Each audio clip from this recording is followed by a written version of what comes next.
Welcome to the Create Something Awesome Today podcast, where it's all about educating and motivating creative pros and entrepreneurs from around the world with simple and easy to implement ideas.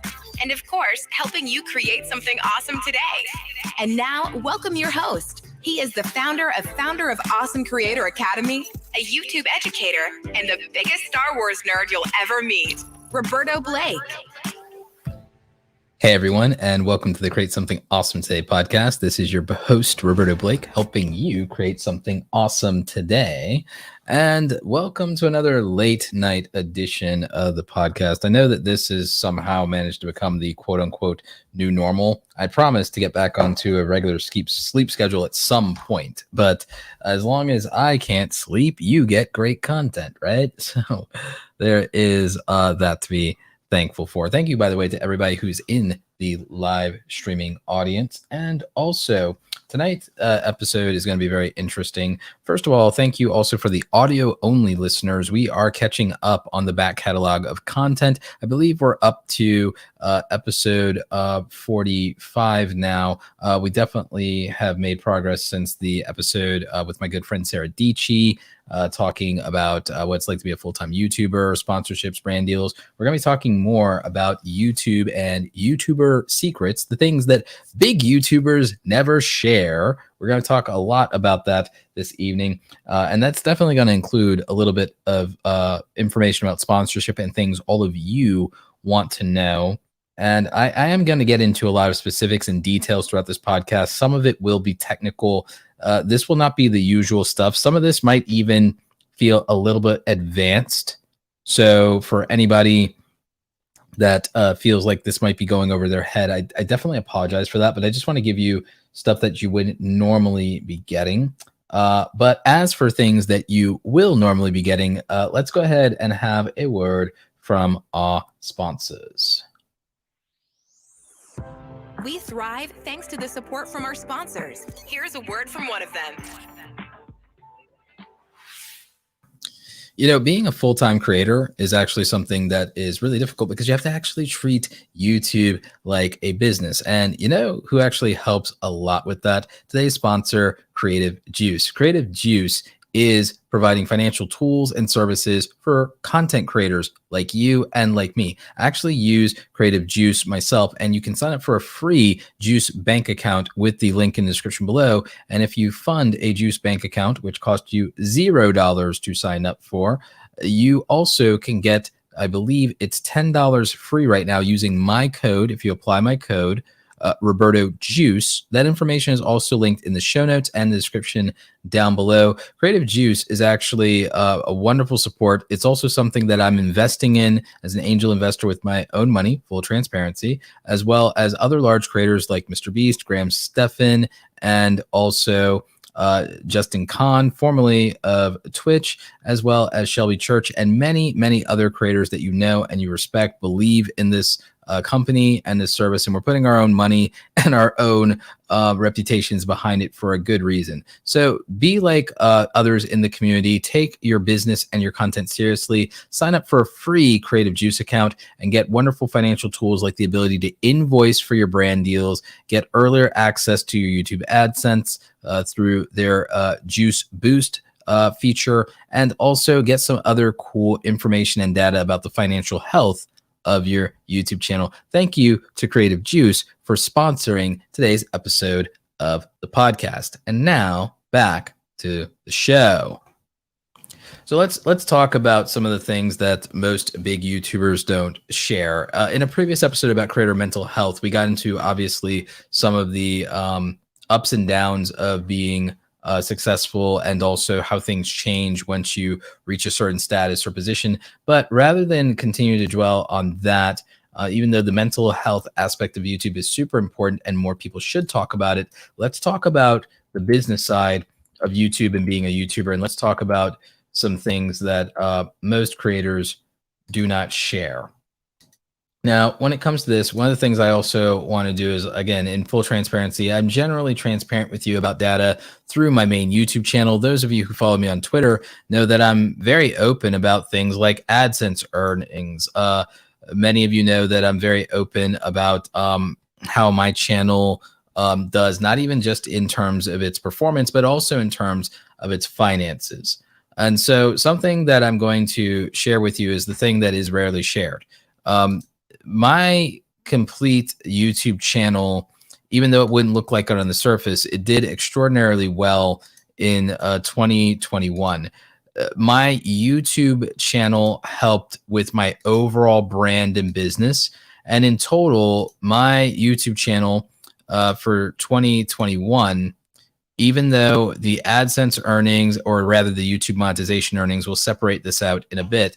Even though that from an AdSense or YouTube channel earnings standpoint was estimated for 2021 to be $77,000, which on 2.7 million views and 41K new subscribers added to the pool. That's pretty great considering that I didn't upload that much and that I don't make viral content. I make information-based content. This is actually really tremendous overall, but this is actually a fraction of what my channel actually made.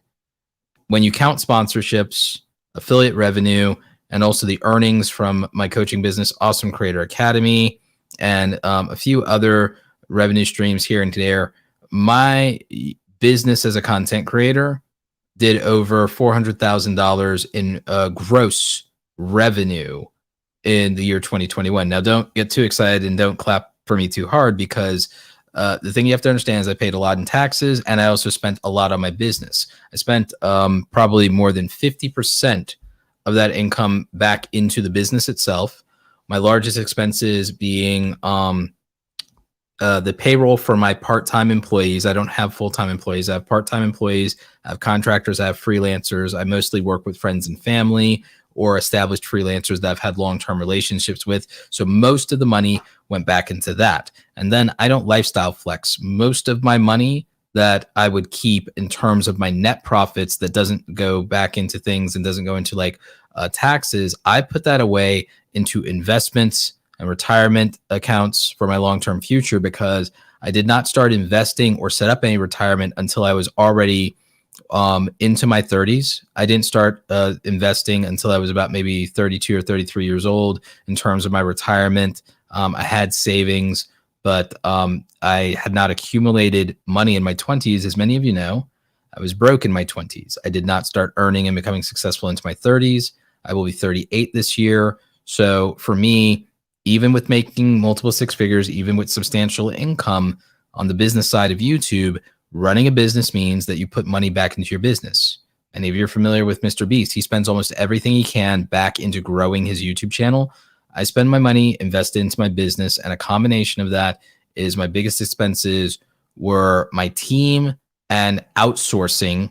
And then also I pay for the software for my team members, which means I'm paying for multiple Adobe Creative Cloud full licenses. I'm paying for multiple team seating of things like Canva Pro and just different other various softwares. So our software expenses within the business are probably about $1,800 a month on average for the software for everybody, plus our automations, our services, our auditing tools. I pay for accountants on top of everything, and CPAs throughout the year. There are other professional services that I have to pay throughout the year, health insurance, business insurance. It all adds up to quite a bit to have a team and to put the money back into your business. So one of the things YouTubers do not share with you is how much money they spend. Some of them will say how much money they make, but they will not tell you how much money they spend back into their business, back into their brand. I also invested heavily into equipment upgrades, and not just equipment upgrades for my own, but also, again, I had to do that because, as many of you have seen, and you guys are appreciating this, the live streaming setup, perfecting the live streaming setup was a tremendous expense.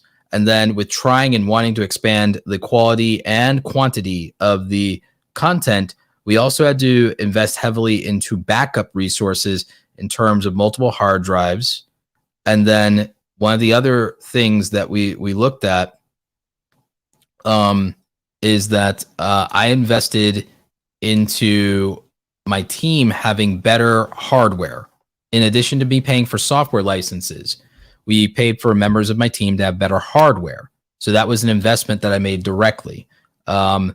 So one of the things is I hire friends and family. My sisters work for me, and I needed them to have very specific resources. So they both got new laptops to help with that. We also have extra cameras here on site because they are doing the photography and video for behind the scenes and for the B-roll for the channel. One of my sisters is going to be taking on some editing for one of the other YouTube channels we're doing. And there's a lot going on with that. There was also an investment in rebuilding the home office once I moved. So I moved in October. I became a homeowner, and it became time to start to recreate this office so that the experience could be consistent in a way that the audience expects. But I'm also renovating the basement to be a full workspace for all of us to be able to work more efficiently and effectively. But that's going to take me 1.5 years of renovations to the basement. There was a heavy investment in rewiring everything here to have Ethernet. This house was never wired for the internet. That's another thing. I moved into a house that never actually had wiring for the internet. They had a dish network and satellite. So I had to spend maybe $15,000 into Ethernet hard wiring and advanced high-speed wireless access points. So there are 3 wireless access points in the house. There's one in the east wing, west wing, and then one in the basement to create a mesh bubble. And there was also a server cabinet we had to build out in the basement. It was a massive, massive undertaking. The other thing is in 2021, I actually had my custom built PC with the Windows 11 update had a massive problem that made it not even able to properly boot consistently. So I had to invest completely in moving into an Apple ecosystem for streaming and for editing and do a lot of those things. And so that was a heavy investment as well to get a fully spec'd out Mac Mini, order the new MacBook Pro, and just completely, for content creation purposes, leave Windows and migrate everything to Apple. And that was not a small thing to do. So a lot of the investment back into the business was infrastructure in hardware, software, streaming capabilities, production, outsourcing, staffing, team building, and then another aspect of YouTube in the business side. And we can talk about more stuff here in the background with analytics and AdSense and things like that. But what a lot of people discount is everything you have to do to protect your YouTube business and your online business as a social media content creator. Insurance is expensive, and so you need liability, media coverage, and you also need equipment insurance in case any of your equipment's damaged. And you need to also make sure you have warranties for everything. You also need liability insurance if you have a staff or for any time you're doing collabs. And so if anyone's taken care of, anyone's injured, you also have to do payroll taxes, self-employment taxes on the accounting side. You also, depending on your state regulations, you have to pay for things like workers' compensation. You have to fund that. So this is stuff that nobody in the creator space talks about, is that you have to make sure that you're paying and keeping up with all of your insurance. You have to save and put aside money for your taxes and pay that however you're going to approach it, monthly, yearly, quarterly, however you want, and however your accountants agree to you with. So you have to do all of that. And it's quite a bit. It's a massive undertaking. And you also have to make sure that you're doing proper bookkeeping for tax purposes. This is not something you can just go to H&R Block and do. So this is very important. And I'll link to some of these resources down below. I use Gusto for my payroll and HR portal, very important. And I use Bench Accounting for my CPAs and my bookkeeping service. So these are very important things to make sure you're in compliance, because if you're a YouTube content creator, you have to be in compliance with the law of your land. You have to make sure you're honoring all the state regulations with regard to the Department of Labor. You have to set up a Department of Labor account number if you're running a business. You want to incorporate probably as an LLC or an S Corp. This is not legal or financial advice, but this is something you should be looking into on your own. You want to make sure you have that. You want to separate yourself as a legal entity. you're going to want to make sure that you have the proper insurance for that. Don't skimp on healthcare coverage. My biggest expense, probably my personal expenses, is the insurance, because it's not just the insurance for myself and the business and the equipment and my healthcare coverage. You want to have things like a comprehensive life insurance policy for your loved ones. You also want to have if you're a homeowner, you definitely want to have some type of mortgage insurance in case you're incapacitated and can't work. You also want to have some type of potential, depending on your age, you might want to look into what's called a catastrophic insurance policy. You might want to have stuff in case of, accidents, or in case you're incapacitated, in terms of a way to cover that. So those are all things that are extremely important to do. The sensory strut says, at what point in your journey do you decide to become an LLC? Very early, very quickly. I already had experience with this as a freelancer. And so I had a DBA, a doing business as. So another thing you might not know is if you're a small YouTuber and you're not fully ready to go the LLC route and separate yourself as a legal entity, you might want to get what's called a DBA, a doing business as, if you live in the United States. And what that will do is that'll give you the legal ability and the financial ability to accept payment, checks, and go by a stage name. A lot of people in entertainment do this when they're first getting started. So if you're using a stage name or a pseudonym or a nickname or a social media handle, and you don't want to have to put your legal name out there, but you want to accept payment under your stage name, you might want to go to your local bank, and you might want to talk to them about setting up a business bank account, and you want to incorporate what's called a doing business as, and you'll do that through, you could do that through something like LegalZoom or Rocket Lawyer or any of those. You can get a DBA, a doing business as. It'll be cheaper than setting up an LLC. It's very inexpensive. And what you're going to want to do is then set up a tax IEN number with your bank, and you're going to want to, just have a separate stage name that you can receive checks and payments through. You're going to want to set up a business bank account in that name, and then that's going to allow you to also separate your finances. A lot of people don't realize, if you're a content creator, you should be separating your finances. It's not okay to just have your money going just to a regular bank account for your AdSense. You want a business account. This is one of the other good reasons you could sign up for like Creative Juice and have some of that separation, and not have it commingling with your regular bank account. At least for the incoming money, you could always send it out to that account later and pay yourself. If you're not set up as an LLC or an S Corp, putting yourself on payroll and making yourself a W-2 in your own business, you can do what's called an owner's draw. Again, none of this is financial advice. Talk to a CPA, talk to accountants, talk to financial experts, maybe get a financial advisor. Some of you don't realize you can go to your bank and you can actually talk to someone. They won't be a fiduciary, but they will be like a financial advisor, and you can talk to them and start to try to get more educated, and they will set an appointment with you. Most of them, you can do this with your bank for free. A lot of people don't realize they can have a free consultation with their bank, and they can start to explain their situation, ask for advice, and you can become a lot more financially savvy, and they can help educate you. It's very practical to do something like that, and it can be extremely helpful. I would not underestimate the value of doing something like that. A lot of you could benefit. A lot of you could benefit just from having that conversation, and it's worth being even slightly more educated, to be honest, about these things. Worth even being just a little bit more educated about it. So from that standpoint, I definitely think more of you could benefit from just becoming even a little financially savvy, a little financially literate. So again, some of you are like, well, I'm not making money yet. But the thing is, if you plan to do something as a career, you don't wait for results, because the results are implied if you're serious.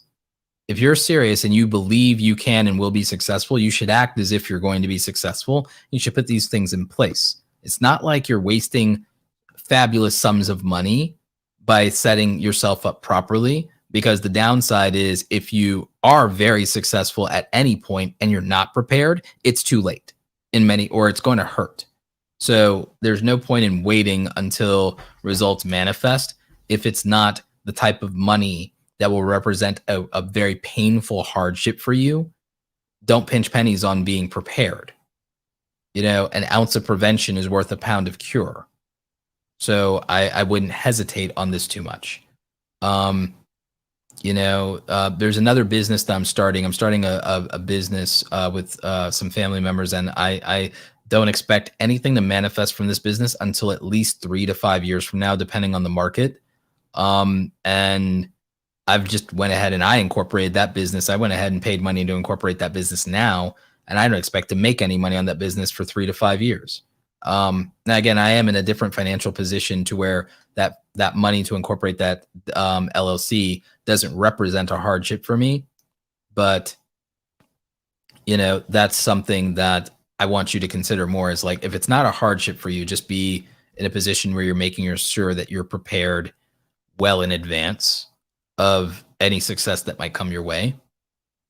And so I definitely want to make sure that I'm answering some questions from the live chat. So if you have questions, please feel free to ask them. But some of the things that people never share about YouTube success, like I said, is like, well, what do you do on the business end? When did you what do you do about an LLC versus an S Corp? What do you do about payment processing? With payment processing, I have a Juice Bank account. They are a sponsor, but I also believe in it. I put my money in it. I trust them with my money. It saves me money on the PayPal fees. I love PayPal. PayPal's been a sponsor of the main channel before for PayPal for Business.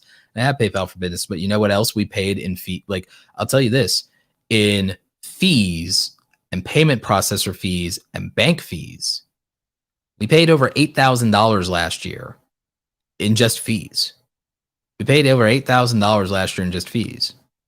I've paid hundreds of dollars coming in on things for money coming in to PayPal. I paid hundreds of dollars on thousands of dollars, and then I've paid tens of dollars on the money going out to my actual bank account.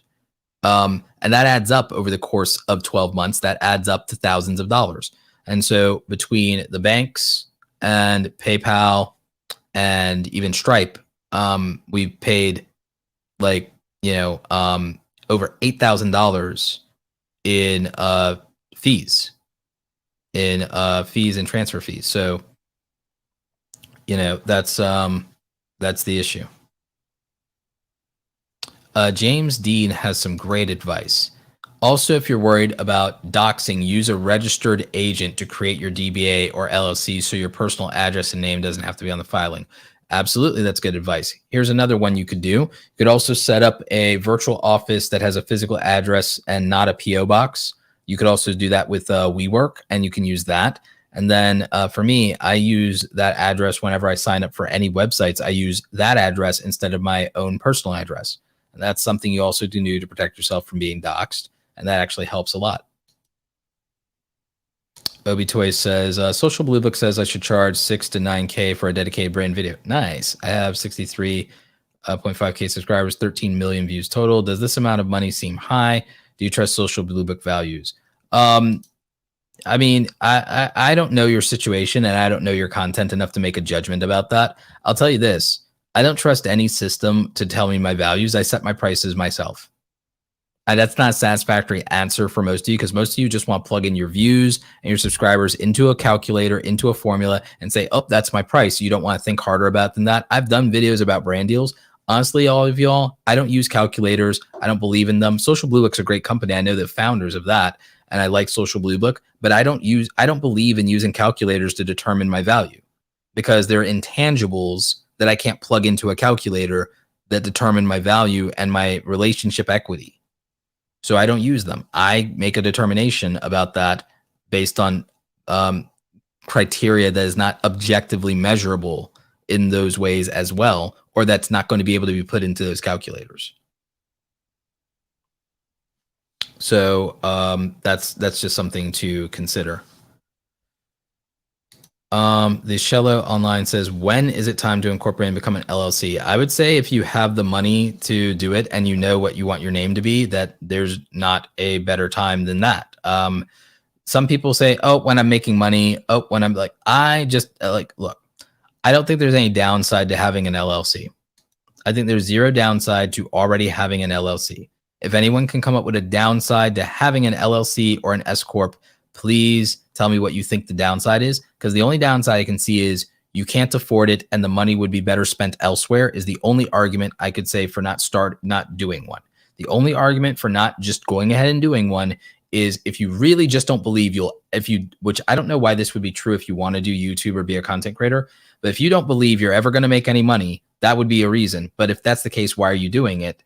And the other one would be if the money that you would spend on incorporating represents a hardship for you right in this moment, or that money would be better spent somewhere else, then that makes sense as to when not to do it. But other than that, if you have the money and you do believe that at some point you will be successful and be making money, there's no reason not to just go ahead and incorporate an LLC. So if you're wondering, like, I think when and this is no offense to the Cello Online, thank you for the $15 super chat. It's that I feel like when people are asking this question, what they're asking for is permission to start or permission to delay. I feel like this is asking for either permission to start or permission to delay. So I don't think it matters how much money you're making or not making in terms of owning an LLC. I don't think it matters how much money you're making or not making in terms of having your local business license in place. If you are serious about doing this as a career, you will need that anyway.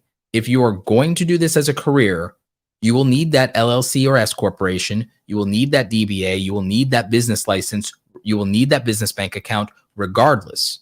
So now the only issue is, can you afford it? Is affording it a financial hardship, in which case that's a reason to delay?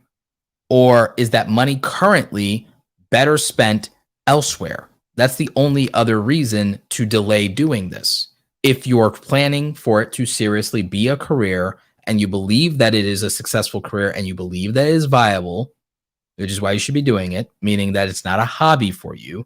If it's not a hobby for you and you're being honest about that, then you should just do it if you can afford it. If you feel it represents a financial hardship for you, then you have to move accordingly to that. And as your circumstances allow for you and your family in terms of what's reasonable to put money into versus not reasonable to put money into. But the answer of whether you should incorporate is this a career and a business, or is it a hobby? That's the real only question when it comes to that. Because if you believe that it's going to be successful and you believe it will make money at some point, there is not a downside to having this. There's not a downside.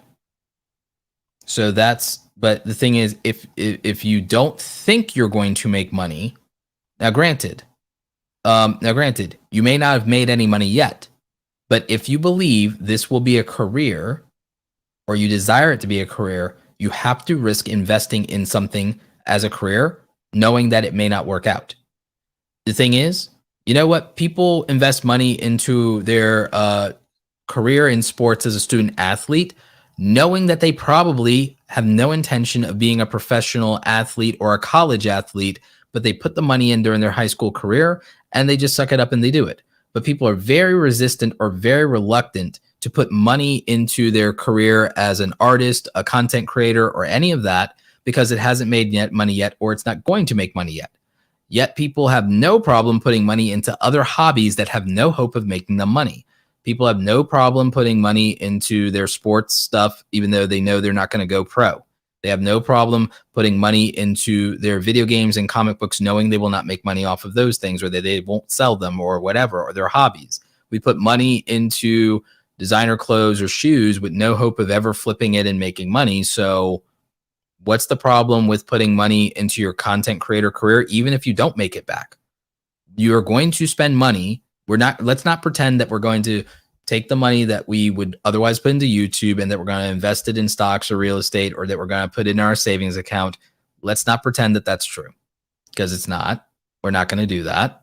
We'd already be doing it, so that's the case. So you might as well spend money into building your YouTube career and just say, well, I'm going to cut out my other vices. I'm not going to go clubbing anymore. I'm not going to buy video games for a while. I'm not going to buy the newest console. I'm not going to buy these sneakers. I'm not going to buy these heels. I'm not going to buy the handbag. I'm not going to buy the hoodie. I'm not going to do any of that stuff. Or I'm not going to go buy sushi, whatever it is. You have some vice, some hobby, something that you can cut out, that then you can say, all right, that money goes into my content creator career. Because I mean, that's literally even me at my income bracket and my income level, Y'all, I don't really spend money outside of my business that much. Like I said, I only spend it on practical things. I'm not saying that I mean, yeah, I'll go and I'll get like a coffee or something. That's nothing though. But I still mostly only upgrade my phones every 2 years. Um, I largely, when I buy new cameras, I sell the old ones. You guys know that if you follow me on Twitter, because some of you have bought my used camera gear that has been well loved at a good price. I largely don't put money into, I mean, I have a few hobbies. I still collect Yu-Gi-Oh cards and Pokemon cards, and now I buy sealed box sets because those will be worth money in the future. And I don't open them. And some packs I do open. And I have a few hobbies, but they represent a negligible amount of my income at this point. And like I said, in 2021, yes, I did $400,000 a year. I spent more than half of it back into my business, and then the money I didn't spend back into my business, I spent it back into becoming a homeowner, getting this house, and then I immediately had to spend it into renovating this house to rewire the electricity to be safe because the house was out of code. Because this house is from the 80s. This house is almost as old as I am. This house is really old, but it was well loved, but it was out of code. I had to spend thousands of dollars updating the electrical, getting CO2 carbon monoxide detectors to make it safe. And then I had to rewire it for internet because it never had it. And then I had to do other move-in protocols and things. And then I actually had to do the basics in addition to building out my home office again. There's the expense of moving during a pandemic. I had to do a COVID clean. And then I had to also do some general renovations and general contractor stuff. There was a lot that had to go into that. So any personal frivolous spending I would have done was invested into becoming a homeowner and also making sure that my home is safe, up to date, and that I can work from home. So I spend my money back into my business, and then I spent my money back into that. And other than that, what I did was I've made up for the inability to invest and put together the beginnings of a retirement account in my 20s. I've been spending all of my money in my 30s into catching up on my retirement savings this entire time. I've been catching up on my retirement savings this entire time because I never did it in my 20s because I never had extra money. So I invested. And that's another thing that YouTubers don't talk about. I mean, aside from when they make videos that monetize it, a lot of them don't talk to you about, well, what do they do with their money outside of the obvious of like, okay, I spend this much money and I spend money on my team. I spend money on my taxes. I spend money on my accounting. I spend money on all these behind the scenes things, or I spend money on equipment. The equipment stuff is obvious, especially those of you who are fans of the podcast. The equipment stuff is obvious. So with me, what gets spent outside of the core of what goes back into the YouTube channel, the podcast, Awesome Creator Academy. I'll talk about the money that I've spent into building out the music channel in a bit, and some of my other ventures. The main things are that in life, aside from insurance, health, fitness, eating well, a lot of it's insurance protections. A lot of it is, like I said, homeowners policy, life insurance, accident insurance, mortgage insurance. It's just like at this point, I have 10 insurance policies. That's a lot of money. That eats up a lot of money. That's like a lot of money every year. I probably spend a significant portion. I probably spend my old salary per year just in the multiple levels of insurance policies that I have to have to protect myself. And that's real. It's very practical at the same time. Yes, Ryan, affiliate money is insane, even if it's not the main source of income. So, I mean, I can tell you the breakdowns of this. Awesome Creator Academy over the course of, let's see. Over the course of the last 12 months, actually, I could probably just pull the stats for January to January. So let me try and pull that. But Awesome Creator Academy, my coaching business, did about I want to say like $100,000 from January 1st of 2021 through through December 31st or January 1st of 2022. So let me pull those numbers because I think I have those exact numbers. Let me see. I think I have those exact numbers. So Awesome Creator Academy did like 100 grand, I think. The YouTube monetization, again, not all of that was ad revenue. Part of that was YouTube Brand Connect. So ad revenue is probably closer to like almost 40,000. So let's see. Ad revenue was 40,000. Brand deals was probably 150,000. Awesome Creator Academy was. So let's see here. Awesome Creator Academy was 103,000 for 2021 for sure. So it was 100 grand. AdSense, not all of this is ad revenue. We're just calling it AdSense, but like some of it was YouTube Brand Connect, which is still brand deal stuff.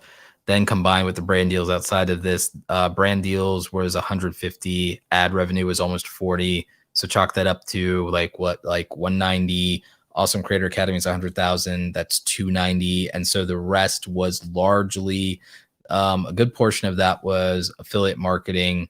5,000 of it was public speaking at a virtual summit. And then the rest was other affiliate programs or something like that. So affiliate programs was probably something in like 85,000. Ad revenue was 40,000. Sponsors was like 150,000. And then coaching was like 100,000. So that's what made up the 400,000 figure. So that's how that worked out. Well, it's a lot to run an effective business. Oh, it's absolutely a lot to run an effective business. It's just this is the behind the scenes. This is the inside baseball, y'all. This is the inside baseball, y'all.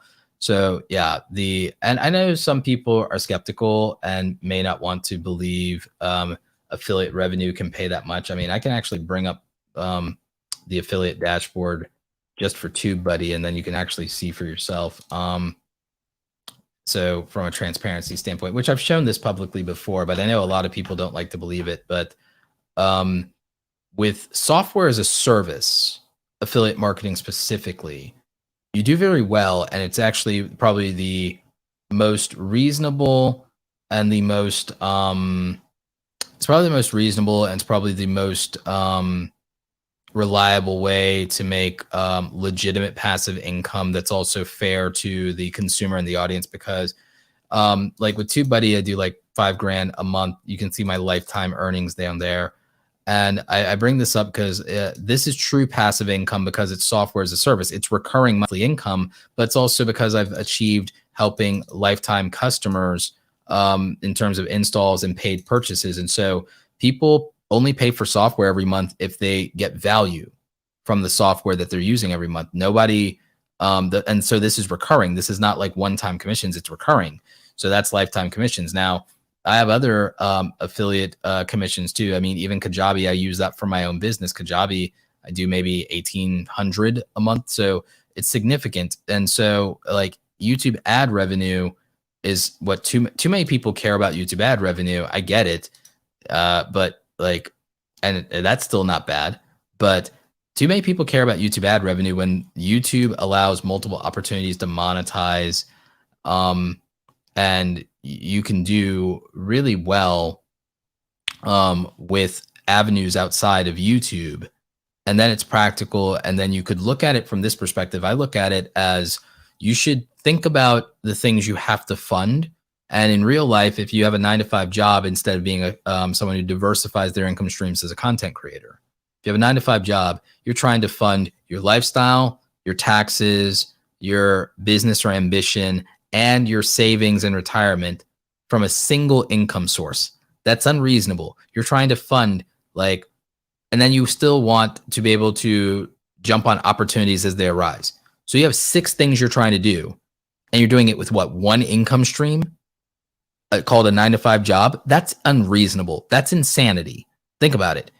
Oh, I'm going to pay for my cost of living and lifestyle. That's all right. You're going to also fund your passion, your project, your business. That's 2. You're going to pay your taxes. That's 3. You're going to try and save some money for a rainy day. That's 4. You're going to try and invest in your retirement. That's 5. And then you still hope to have money that if an opportunity arises, you can do something about it. That's 6. You're trying to do 6 things on one income. That's insanity. That's insanity. But everybody tries to do it, right?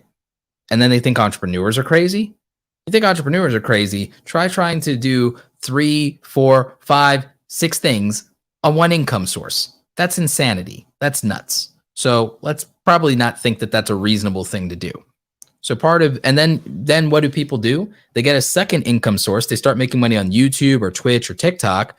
Then they start making money. And then instead of keeping 2 income streams, what do? They quit their 9-to-5 job and they go down to 1 income stream that's less reliable in many cases. That's not reasonable either. So the thing is to build multiple income streams. So as you guys can see, I don't rely on AdSense alone. I don't rely on brand deals alone to live off of. And then I don't rely on affiliate revenue alone. And then I don't rely on my own business by itself. I use all of these things and then other streams on top of that. And so I have income streams that are specifically to fund different things I want to do or to happen in my life. And then I try to increase and raise those income streams. And that's the way that I figured out to do it is, what if I dedicate an income stream to help fund the payment of my taxes? I can estimate what that's going to look like so I can go that route. Okay. What if I use an income stream to specifically fund paying for the cost of running my business? Okay. Well, in my case, it takes maybe 1 to 2 different income streams to accomplish that. So it's like, okay. And then my lifestyle, well, my lifestyle can be accomplished with one of my income streams. I can tie it to one of my passive income streams. So, okay, that's all right. That's a reasonable thing to do it off of 1 or 2 of those. Oh, I can fund my retirement account off of an income stream. So, okay, let's build out that. Let's get that number up.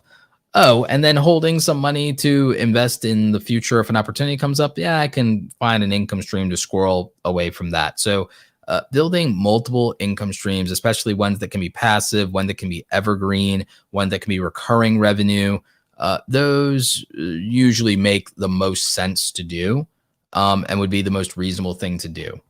And so the thing that I would advise you on is to really think of YouTube like a business. But then I think beyond that, you need to think about, okay, what things are I trying to fund with my money? Everything that I need to fund with my money should have a dedicated income stream that provides for it. So like when people talk about business, something that is not taught to content creators and artists and musicians and performers and dancers is the fact that you need financial literacy. You will have to learn about not only making money, because making money, people think that their financial education stops at, okay, I'm now making a high enough income, I'm making enough money to take care of all my other problems. And, oh, I'll hire smart people to help me. It doesn't work that way. One, you have to learn, even when hiring smart people to help you, you have to learn how to hire talent, or you'll get screwed, you'll get cheated, you'll get scammed. That's a fact. So that's another part of it. So talent acquisition is not a skill that we're just born with in terms of knowing who to hire. We're not born with that. You have to learn it, usually trial and error, usually the hard way or through coaching. And that's really difficult to do. And then you have to learn resource management. If you grow up without resources, it's unlikely that you have a natural gift and talent for resource management if you grow up without resources, unless you play a lot of video games. Like it's very unlikely that you learned resource management and strategic thinking, strategic planning, unless you grew up playing video games. If you grew up poor, that's the best. Like managing resources in the fantasy world is the thing that taught you how to do it. So resource management, very challenging. Team leadership is something that some people innately have that talent and ability. Other people have to learn it, and you usually make a lot of mistakes along the way. And unfortunately, those mistakes don't only affect you; they affect the people that you're responsible for. So this is something that's overlooked in our space, in our community, and that's why later you have people that come, your beloved favorite content creator. Turns out that they might be a crappy boss, and then people are really mad at them because they have all this money, they have all this power, they have all this privilege, and oh, why aren't they treating people right? It's well, What training manual do you think came for YouTube content creators, TikTokers, podcasters, Twitch streamers? Do you think that when we became successful or we made money that they handed out an HR manual of how to do it and how to manage people? And the answer is no. The answer is no. And a lot of these people also never came up through structure and never came up through a corporate job. They came up usually from the working class. So if you take a working class person, they become successful, they are in a leadership position having never done it, they literally can almost only make mistakes, and they can almost only initially fail the first 3 years of doing it. How else will they learn? Now, the problem with that is that the people that they're responsible for end up being some collateral damage in that. And then that's where a lot of these stories and these things come from. But it's also, if you decide to work for an entrepreneur that doesn't have a formal background because you decide you want to be in the creator economy ecosystem, you have to know that you're working for a professional amateur. If you work for a content creator, you're working for a professional amateur. You should have no expectation that you have the same work environment, work standards, and HR as if you work for a Fortune 500 company just because they're pulling in big bucks and because they're famous. Do not have the expectation that they know what they're doing. That's not a reasonable expectation for you to. You're working for a startup. You're working for a startup. Startups have a notorious culture of flying by the seat of their pants, making it up as they go, moving fast, and breaking things. Do not work for a content creator if what you are looking for is security. I say that as someone who hires people. I say that as someone who hires people. If you want to work for a content creator, do not have any expectation of security and stability, continuity, and do not sit there thinking you're going to have the healthiest, funnest, least toxic work environment that there is. And that's not to give content creators a pass on morals or ethics. And I think, and to be honest with you, it's not my business and I don't really care. I'm trying to tell you the truth. You don't have to agree with it. You should want and think and hope for things to be better or advocate for things to be better. But I'm going to tell you the truth. You are working for people who have no formal degree and no formal background in business and are making it up as they go and are learning along the way. And if you think you're going to be protected and taken care of by someone who is just figuring it out and like failing their way up, largely unintentionally, that's a really unreasonable thing to have and expect from being employed by somebody who became famous on the internet. And that's their skill set. No offense to anybody, and not to demean my fellow content creators, but let's be very real here. Very few content creators have a corporate background. Very few content creators even think or consider HR. They are thinking about how to make the next viral video. They're thinking about how to make the next viral video. They are not thinking about the company healthcare plan. It's not their priority. And maybe you think it should be, but if you do think that, you should probably try building a business and seeing if that ends up being where you go first, because it probably will not be. So that's the issue. Malevolent Elephant says, then how do you hold them accountable, ethically speaking? Guess I don't know, because I'm not an ethics major. I'm not an ethics major. I'm not a lawyer that has a degree in background in ethics. I have no idea, and frankly, I have no interest in it. I'm just saying that. I know that's not a popular thing to say. I don't know. I'm not going to pretend to know. And I'm also not going to pretend to be emotionally invested in it, because my answer is, if you are overly concerned about it, I know you're not Malevolent Elephant because you're a content creator. I'm saying anyone overly invested in that probably should not work in this ecosystem, because it is not conducive to what their emotional needs and financial needs are. They should work a stable 9-to-5 job and not work in startup culture and not work under a content creator that is not like a truly strict corporate media company type entity, because it is not if your concern is that, this is not the environment to play in, to be very real with you. And that sounds exclusionary and gatekeeping. I'm just telling you that is not where the culture is. That is not what the meta is. And the thing is, in attempting to do it, you're not attempting to also do your job then. You're not attempting to do your best work or do your job. You're not intended to make the best product for the viewers and for the customers if your primary concern is that. And I'm not saying that it's not okay to have those concerns or to ask those questions or to be concerned about ethics. I'm telling you that the reason that that is not the forefront of content creators' mind is because the thing at the forefront of a content creator's mind is, how do I make the best content for my audience? And therefore, a lot of them should be hiring HR managers and using concierge HR services and outsourcing that thing because they are not competent and capable. A content creator does not have the emotional and intellectual bandwidth, capacity, experience, and or talent 99.9% of the time to be an HR manager and to worry about accountability and ethics concerns. There are people who have training. Do you realize that there's entire college courses, multiple college courses you have to take that are dedicated to that? Having the expectation that that's a content creator's education, expertise, priority, or that they would be good on it is nonsensical. But is not nonsensical to think that a person that's making millions of dollars should have outsourced that. On the other hand, someone probably under the age of 30 that is running a business for their first time has also no formal training or understanding to outsource that. And largely, they're making handshake deals with people because they have no formal business background.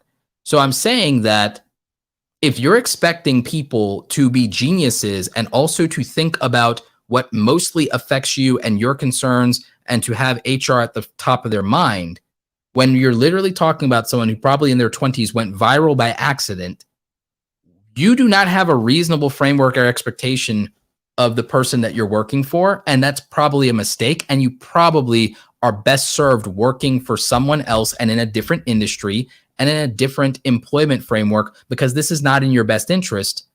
And that's the truth, because you are working for professional amateurs with a limited scope 99.9% of the time in terms of a limited scope of their business acumen outside of their framework of expertise. Their business acumen is limited to the scope of building a brand, monetizing a brand, catering to an audience, and at best, negotiating their brand deals and doing product development, which is already a lot of versatility.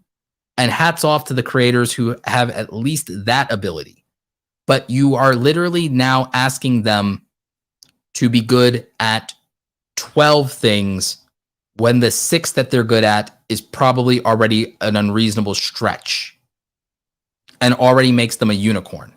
It already makes a creator a unicorn to be good at the 6 or 7 things they need to be good at to be a successful creator. Most people under 35 cannot do that and also be good at the things that make them excellent leaders, which is why most of them are not in that capacity. And the ones that are smart enough to recognize that bring on help and bring on a management team or an HR team or hire a company that specifically does that. The same way they hire companies to do their brand deals, the repurposing of their content, or other aspects of their business if they're smart, or do the financial side of their business, hiring a fiduciary or a financial advisor.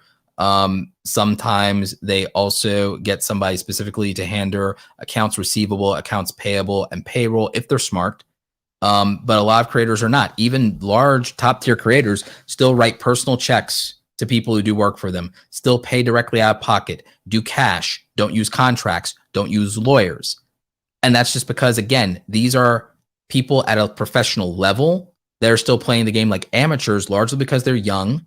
They haven't been taught. They don't have the formal education or background, and because it hasn't been a problem for them up until now. And I'm just telling you that deciding to work for somebody like that, those people might be in a slight bit of naivete, but also choosing to work for them if what you need is stability is also naive. So Hermit Samurai says, about outsourcing, I deal with that most outsourced companies treat their employees like crap and they only care about their targets or their contracts. Saying that that's most without empirical data is borders on being irresponsible to say that, because the thing is, we can't say that most of them, you can say most of the ones you've dealt with are that, if that's what you're saying, which is fine because that's your experience and that's fine to say that. But to say that in general is a bigger generalization that might be a little bit more irresponsible. I'm generalizing when I talk about content creators, but we also can back that up with a little bit of evidence and data as well. But If you want to believe that route, I would say that if you're just assuming that what everyone cares about is the bottom line, the contracts, I would ask this question. Well, it would be nice to think that everyone cares about their employees. Aside from people who hire friends and family directly, it's largely not true because we are talking about strangers until they're no longer strangers to you, right? And I say this as someone who was an employee once who left their jobs because they didn't feel like they were being respected. And a lot of times I dealt with disrespect. I dealt with casual racism. I dealt with not being acknowledged for my accomplishments. There's a lot of reasons I left the 9-to-5 world. So I understand it. I respect that. I understand why people feel they're deserving of better. But here's the thing. If we're just going to be this most cynical we can, which is what people are doing, by the way, people are being mad cynical. If we're going to be cynical and we're going to say people only care about money and the bottom line, then why don't we assume that directly going in and act accordingly?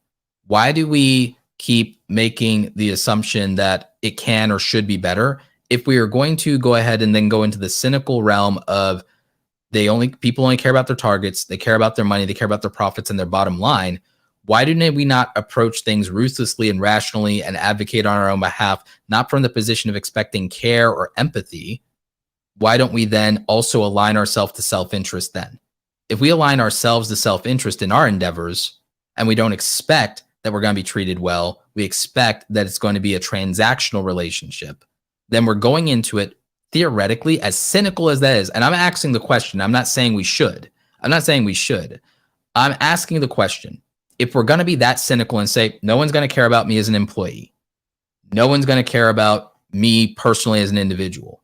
If we're being that cynical about it, then why wouldn't you just align yourself to the cynicism and then say, then I'm not going to be emotionally invested and I'm not going to expect better and I'm going to make this relationship transactional, but I'm going to do it on my terms and I'm going to put myself in the position of leverage on that transaction. If it's a transactional relationship, it's a transactional relationship. If it's just business and it's not personal and you're not going to emotionally invest in care about your employer or about the customers, the clients, the viewers, or whatever, and you're going to care about your bills being paid and those things, why not be a purely transactional relationship? Why make it personal? Why make it emotional? Why expect empathy, but then why give it at the same time if you're going to be cynical? And I'm asking that as a question. I'm asking that question because if you're not going to be cynical, then it's about your own standards. Regardless of how you're treated, you're not going to make it the customer's problem. Regardless of how you're treated, you're going to do the best job that you're capable of, regardless of what the outcome is for you, because you will not deviate from your personal standards of how you operate and what your ethics are. Your ethics, theoretically, are not predicated on other people honoring the agreement or treating you well. Because being a good person is not contingent on whether other people are good or honorable or noble. Being a good person is not with the condition or the expectation that other people are good. It is doing it because it is the right thing to do, not because it will be returned in kind. If being good only was predicated on reciprocity, on getting treated well, that is the only reason to do well, to be good, then there would be no good in the world. So doing the right thing or being a good person is predicated on doing it on principle exclusively, not on whether or not you are rewarded, compensated, or receive any reciprocity. That is the non-cynical version of that answer, which means it has nothing to do with it. But it does mean you are in a position to be taken advantage of. It is meaning you are in a position to be leveraged. It does mean that you won't always get what you deserve. But the thing is, if you're not being cynical, you know that anyway, and you persist anyway because of your own principles and your own standards. But that's just my point of view on that, is that you can take the cynical approach, or you can look at, well, what are my values? And am I going to operate from my values regardless of other people's choice and whether they share those values? And that's a decision that someone has to make, even knowing that it won't always feel good or not. Or they could not make that, and they could go the much more transactional, cynical, or purely self-interested, ruthless route. And I'm not saying that either of those things are right or wrong. I'm saying that it's a choice that you have to make, and you have to do what makes sense for you, because there will be different phases in your life and different relationships in your employment, especially if you work in a 9-to-5, where that's going to be a real choice. Like if you work a 9-to-5 job, you will be leveraged. You have to understand that. Like I said, I've been in a 9-to-5 job to where it's like, yep, I'm going to ignore this casual racism today because I'm going to get a paycheck. Like, that's just the truth. That's what you have to put up with, or you choose not to put up with it and you leave if you're in that position. Sometimes even if you're not, sometimes it's not even your choice. So I'm just addressing the reality, because again, it's not about what I think or what I feel, or about what I believe in or what I would do or what I think should be done, because I don't control everyone. So it doesn't matter. It doesn't matter what I think in that regard. The reality of the world, the reality of the business is, and that's why I'm trying to see, this is the stuff that no one will share with you. This is the stuff no one will tell you, because then they have to be judged on their morals or hold to other people's standards, or people will project onto them, or people will make assumptions of like, oh, this is how you think the world should be. I'm telling you the truth that no one will tell you. I'm telling you how it is.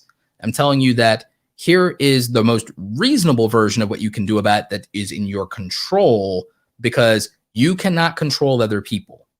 You cannot control other people. And this is a painful lesson, by the way. This is a painful lesson. So what Chef says, in my 9-to-5, I often get told I'm a great leader, but if I could ever move to full-time YouTube, would it make sense to outsource so I can focus on the creative side? Absolutely. Absolutely, it makes sense to focus on the creative side. More content creators should stop trying to do things that they are not best in class, world class at, or don't have the potential to be, and should focus on the thing that is they're really good at, which a lot of them, the thing that content creators should be focused on is they should be focused on making the best content possible for their audience, having the most clear creative vision, and serving the audience. And they should compartmentalize the rest of things and outsource them to people that are more talented than them, pay them well for that, and keep loyalty in their ecosystem, because it is cheaper to retain good quality talent and workers than to replace them. It is cheaper to retain good quality people. It's cheaper to retain good quality people than to replace them. I swear to you. It's cheaper to retain than to replace. And it's not even close. So, like, if you could go full time, outsource the things you are not good at, outsource the things you don't like doing, and outsource the things that you are not that you're not qualified to do in the first place. So as quickly as possible, I would argue. So Giorgio, I think that's how I pronounce it. Giorgio says, Roberto, I love your videos and channel. I have a question. Why is YouTube taking down my videos and other creators' videos are still up? I have no idea. I don't have context on that. I don't know what your videos are, unfortunately, and I don't know why yours would be specifically or exclusively targeted. It is something that you might want to directly ask Team YouTube about if you feel like your videos are unfairly being taken down and others are not. So I would look into that. What Chef says, tired of my 9-to-5 this year, or one way or another, I'd like to lay a foundation for setting up running my own business. So what a lot of people do is they don't actually go YouTube full time, or at least I didn't do it that way. The way I did it was I became a freelancer and I went full time freelancing, and that led to being able to do YouTube and then expand and build other revenue streams. 9-to-5 job, the thing about it is you have a guarantee of the outcome. If you do anything outside of that, you don't have a guarantee of the outcome. Another thing I recommend some YouTubers do, and I tell them this, a lot of big YouTubers won't tell, they'll tell you, go all in on YouTube, go all in your passion, risk it all. Most of those YouTubers are in their 20s. Most of those YouTubers don't have kids, aren't married, whatever, when they say that, or when they did it. And that doesn't make sense for everybody. The thing that would make the most sense is if you hate your 9-to-5 job, start by getting a better 9-to-5 job. Use the part-time income that you have with YouTube or freelancing to know that your income won't be zero while you're looking. I don't know if it works in a pandemic that way right now, to be honest with you, but I would recommend that somebody who doesn't like their 9-to-5 job get a better 9-to-5 job that lets them do remote work and have time freedom, and then use that to be able to push aggressively more into YouTube or into other revenue streams, slowly get that built up. And then if you leave that 9-to-5 job, I would then get either a part-time job or do gig work on the side that is cash flow gig work. And then you're still multiple income streams, and then slowly let YouTube grow and your creative work grow and overtake that. But I don't believe in lessening the number of revenue streams outright. I think that you go from a 9-to-5 job you hate to a 9-to-5 job you don't hate, that maybe either pays better or offers remote work, and then you have more time freedom and use that to build YouTube or another income stream or side hustle or freelance. And then you don't even eliminate a stable income altogether. You go to either a part-time job with remote work and time freedom, or you go to gig work, which is guaranteed cash flow, because then you're not reliant on YouTube and how ad revenue or views are going up and down because it's too inconsistent. And that's the thing that no big YouTuber will probably tell you. Most big YouTubers tell you to pursue the YouTube dream, cheerlead you. They might tell you you can do it. I, as a YouTube coach, it'd be in my best interest as a coach to tell you that, and I won't. I will tell you the most practical thing to do is to add to income streams rather than take away. I will tell you the most practical thing is not to go all in on YouTube if you're not in your 20s or a young adult teen whose parents are going to take care of them. If you don't have resources already, if you don't have money saved up already, it's not practical to go all in on YouTube. It's not a reasonable thing to do. It's more likely going to turn out badly. Telling you otherwise would be a really good way for me to sell YouTube courses. It'd be a really good way to sell you YouTube courses and tell you to quit your 9-to-5 job. I'm not going to do that because that's not a reasonable thing to do. Most of you should, especially if you have a family, you have responsibilities, or you're in your 30s, the most reasonable thing to do is to get a 9-to-5 job you don't hate, remove financial stress, gain time freedom, and then use that to create more financial leverage and use that time freedom to push more aggressively on your YouTube goals, and then make that viable by diversifying the way you make your money and not relying on inconsistent AdSense revenue, and then scale back from that 9-to-5 job, either by going part-time in the same job or moving into a different situation or more time freedom or something else. And then if you ditch that income stream altogether, replace that income stream with gig work, either through freelancing or by doing gig work like DoorDash or something like that. So that is the most reasonable version of doing this that I can come up with.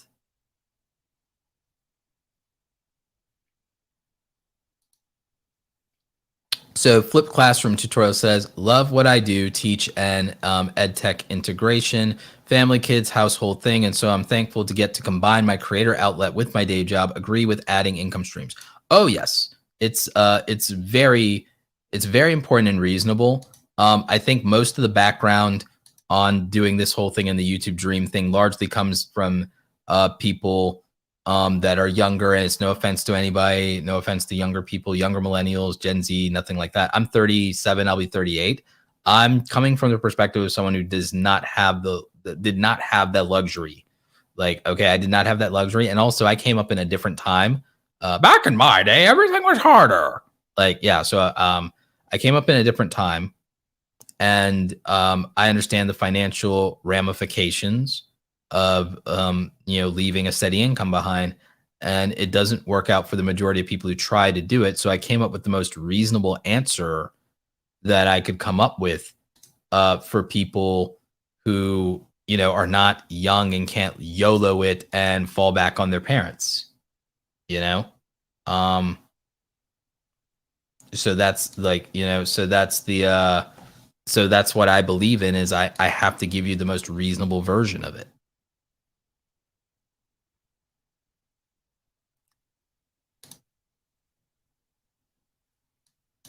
Yep.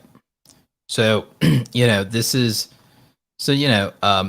I feel like it's the most reasonable version of advice. It's obviously not the only path, and it's not the only situation that exists, but this is from my perspective in terms of what can be financially practical and viable across the board, usually in most situations. It's also, again, why I'll transparently share stuff with you that other creators won't, in terms of things like my revenue, for example, right?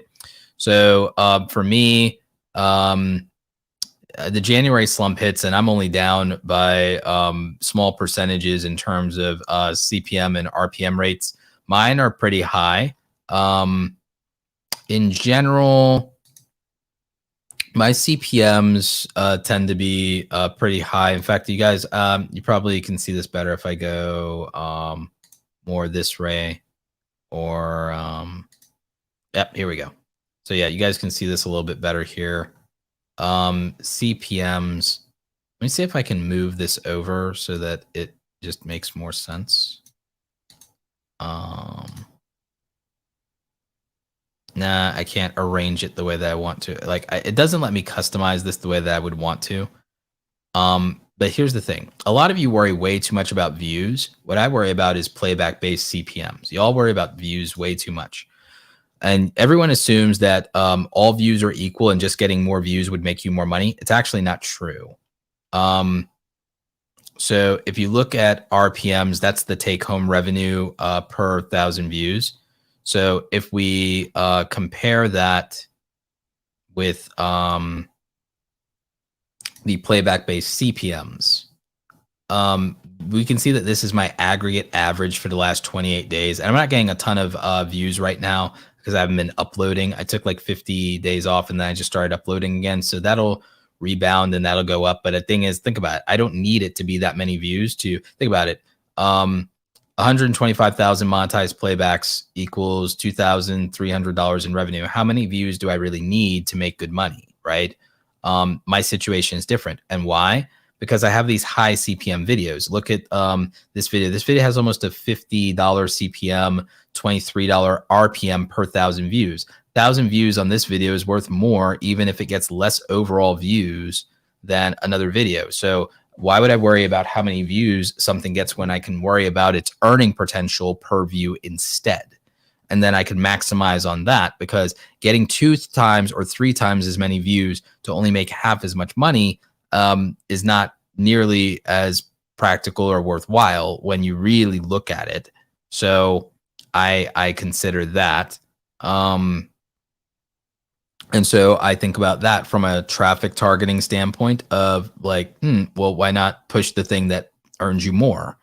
You know, instead of worrying about pushing my newest videos, I don't worry about pushing my newest videos. I would rather retweet or put in my newsletter or put in my community tab something that has a higher CPM playback. I mean, sometimes I do want my new videos to perform because optically that looks very good, or maybe there's a sponsor, and so it'd be good to do that. So it's not that I only will push the videos that have the highest earning potential, but I would recommend for creators who do need to make money, and a lot of you do, you need this to better your situation, better your family. It's like, if you analyze your videos based on their earning potential, rather than just exclusively the vanity metrics of being satisfied with the views, you then identify categories of videos that you could make that have the ability to earn more money, and it will earn more money faster than just getting more views on things that earn less money.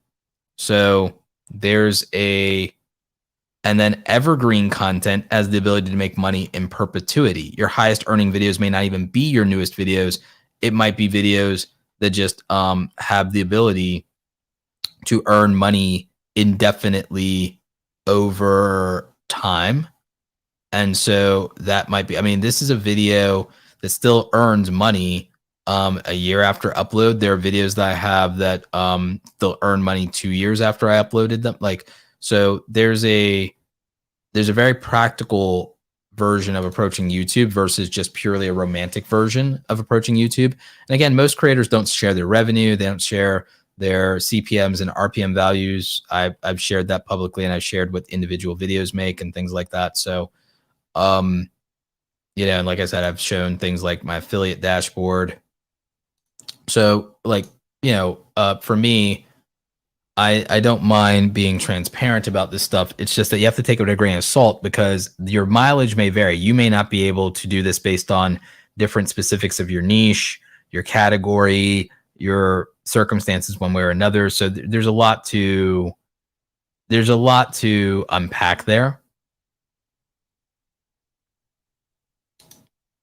Jorvan asked, any suggestions on how to build a leadership development channel even when it's saturated? I don't think it's saturated. It's certainly not saturated by people that have your background. So I would not worry about it. What are my suggestions? Here's what I would do. If you're worried about it, like, here's what I would do. I'd find leadership videos that have over 1 million views, because if you get even 1% of their success, you're getting 10,000 views on a video. And if you're a smaller channel and you're starting out, that's gold for you. So I would just look at the topic that has 1 million views on it already. I'd look at an individual video topic that has 1 million views on it, and I would find 5 ways to make a video about that topic. Because if you were even 1% as successful as a video with 1 million views, and you aren't getting views now, then you have 5 videos that have a possibility at 1% success of that success to make 10,000 views a piece on them. And that's a really healthy start on those 5 videos. And you can find more topics like that. So I would just source topics and look at what in leadership already has over 1 million views. Okay, cool. Those people are bigger than me. What if I'm 1% as successful as them? Is that so unreasonable? Oh, if I'm 1% as successful and on trying to compete on this 1 million view topic, I'd get 10,000 views if I'm 1% as successful. If I'm not getting views and I'm not getting 10,000 views and upload, I might as well make 5 videos on that topic and try and get 10,000 views per upload. That's what I would do. And just a thought, that's just how I would approach it. I don't worry about things being saturated, because here's the thing. There's no such thing as saturation in YouTube. You know why? There's no saturation in YouTube of an abundance of quality. There's no saturation of quality.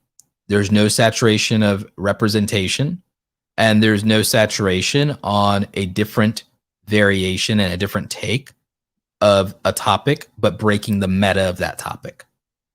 So saturation is a joke, because what YouTube is saturated with is mediocre content from people who've never put in years to get good at something. That's what YouTube's saturated with. YouTube is majority saturated because 90% of creators never get 10,000 subscribers. Why? Because everyone tries to make content that is a 0 barrier to entry that requires no level of proficiency, skill, learned experience, or lived experience. Everyone tries to do things that are a 0 barrier to entry. That's why it feels saturated. And most people's executions of it are mediocre. That's why there's no problem in YouTube being quote unquote saturated, because it's saturated with a lot of mediocre content. It's not saturated with people who want to do exceptional work. It's not saturated with people who want to be consistent. It's not saturated with people who want to put in the effort to do the highest quality. It's not saturated with people who have expertise or experience at a high level. It's not saturated with people who've done the thing that they want to do. It's not saturated with people who have a decade of experience starting, or even 5 years of experience starting. It's not saturated with people who come in with good quality production values. It's not saturated with people who come in and put on a very good on-camera presence and are consistent. It's not even saturated with people who don't have a presence or a personality and try really, really hard consistently to improve it 1 video at a time. YouTube's not saturated with people who are willing to make 100 videos just to get good and not be a scrub anymore. So YouTube's not saturated. It's a bad joke to think that YouTube is saturated, because it's not saturated with people making quality content. It is saturated with people making mediocre content. That's the only thing it is saturated with. YouTube is only saturated with mediocre content from people who have not bothered to be consistent at anything. And I know that's harsh. That sounds borderline pretentious. It sounds borderline condescending or arrogant. I want you to debate me on the merits of that when you think about the content that you've seen on YouTube that doesn't come from established creators, and make the comparison. Even outside your own content. I want you to think about the channels you've seen under 10,000 subscribers, and then think about that. I want you to think about the niches of gaming, the niches of vlogging, the niches of commentary, the niches of budget reviews, the niches of reaction. And I'm not dunking on those niches. I'm telling you that most people try to do those things. Why? They cost them next to $0. Why? Because everyone has a gaming console. Everyone has a smartphone and can do commentary. Everyone has a smartphone and can do reaction videos and not have to make original content. Everyone tries to do the thing that has the lowest barrier to entry and the lowest averaged quality that they can find. No one tries to be exceptional.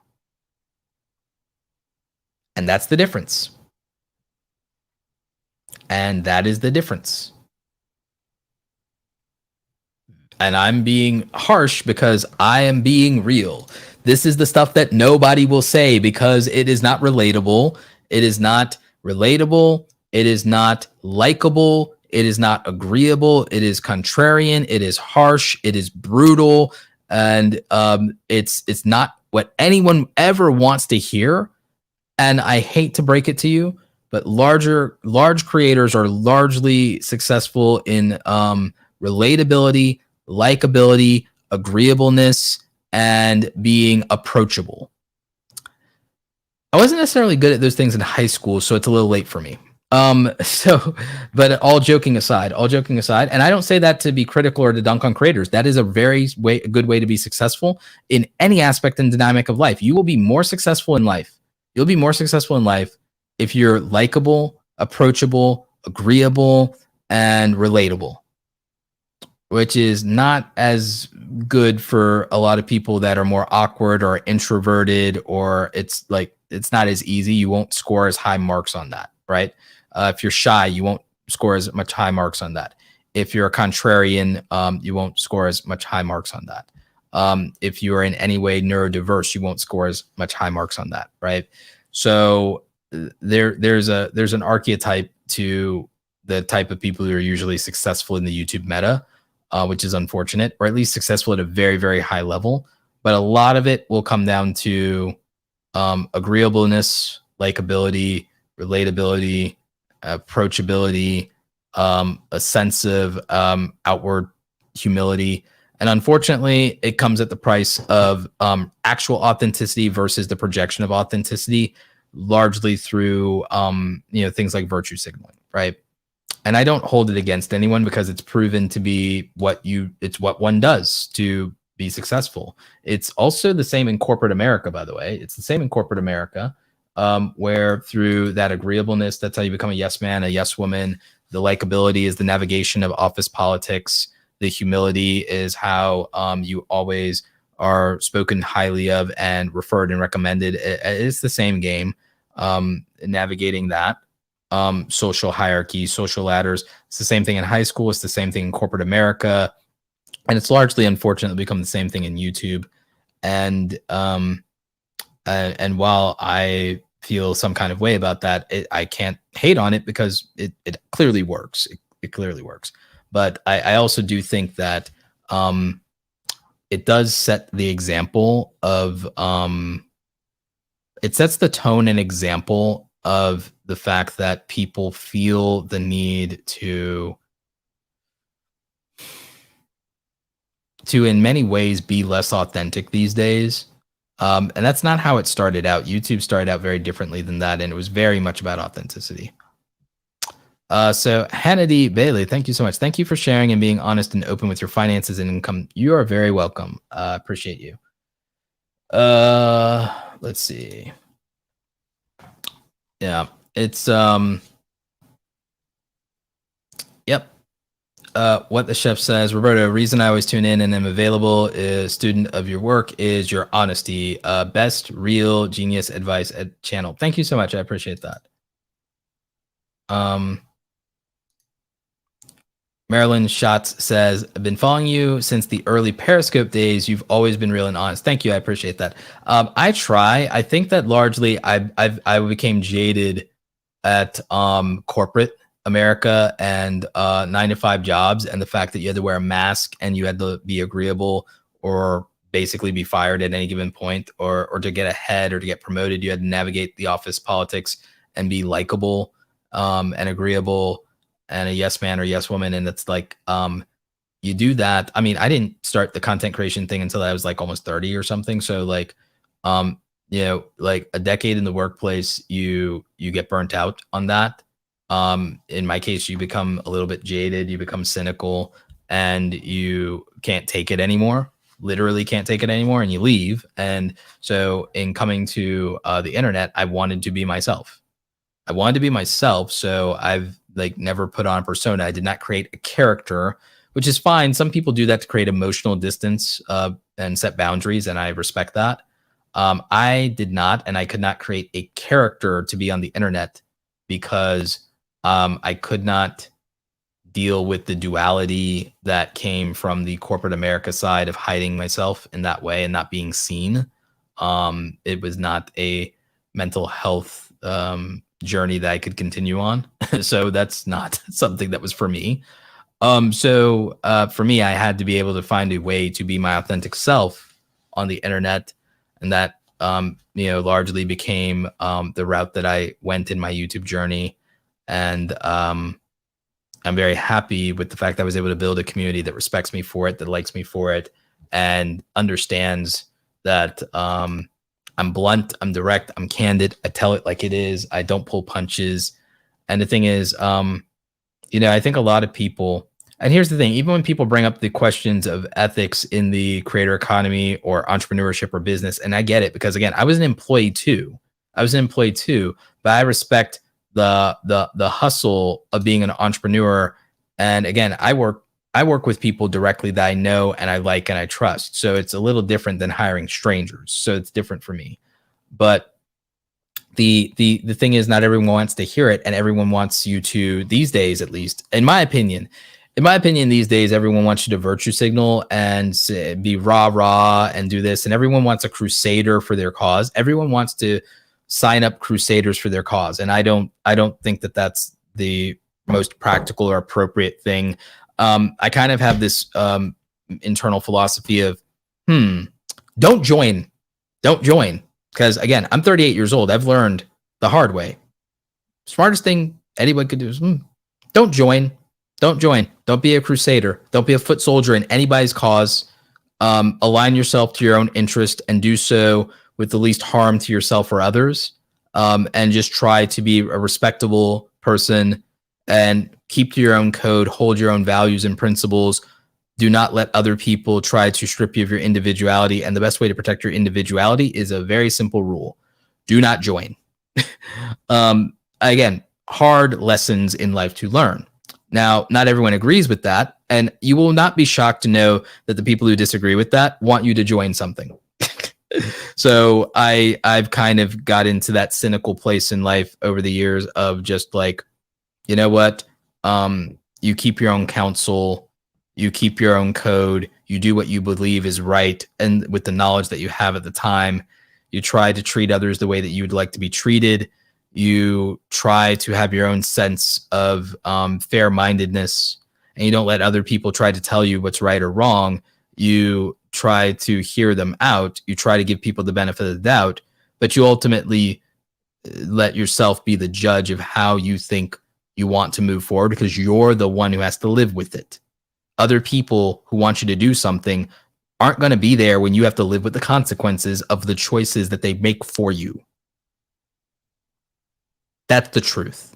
Harsh as it is, other people will want to offer you consequences for your choices or your beliefs, but they won't live them with you and they won't go through it with you. They're happy to come in and tell you what to do. They're happy to come in and judge, but they are not happy to go ahead and sit there and suffer through it with you. When it's all said and done, you'll be left alone, sitting there with the consequences on your own. So you better act accordingly, and you better make them sober. You better make as many sober choices as you can, because people will disappoint you. Again, that's a little dark. That's cynical as hell. That's a little dark, but that's just my take on it. My take on it is that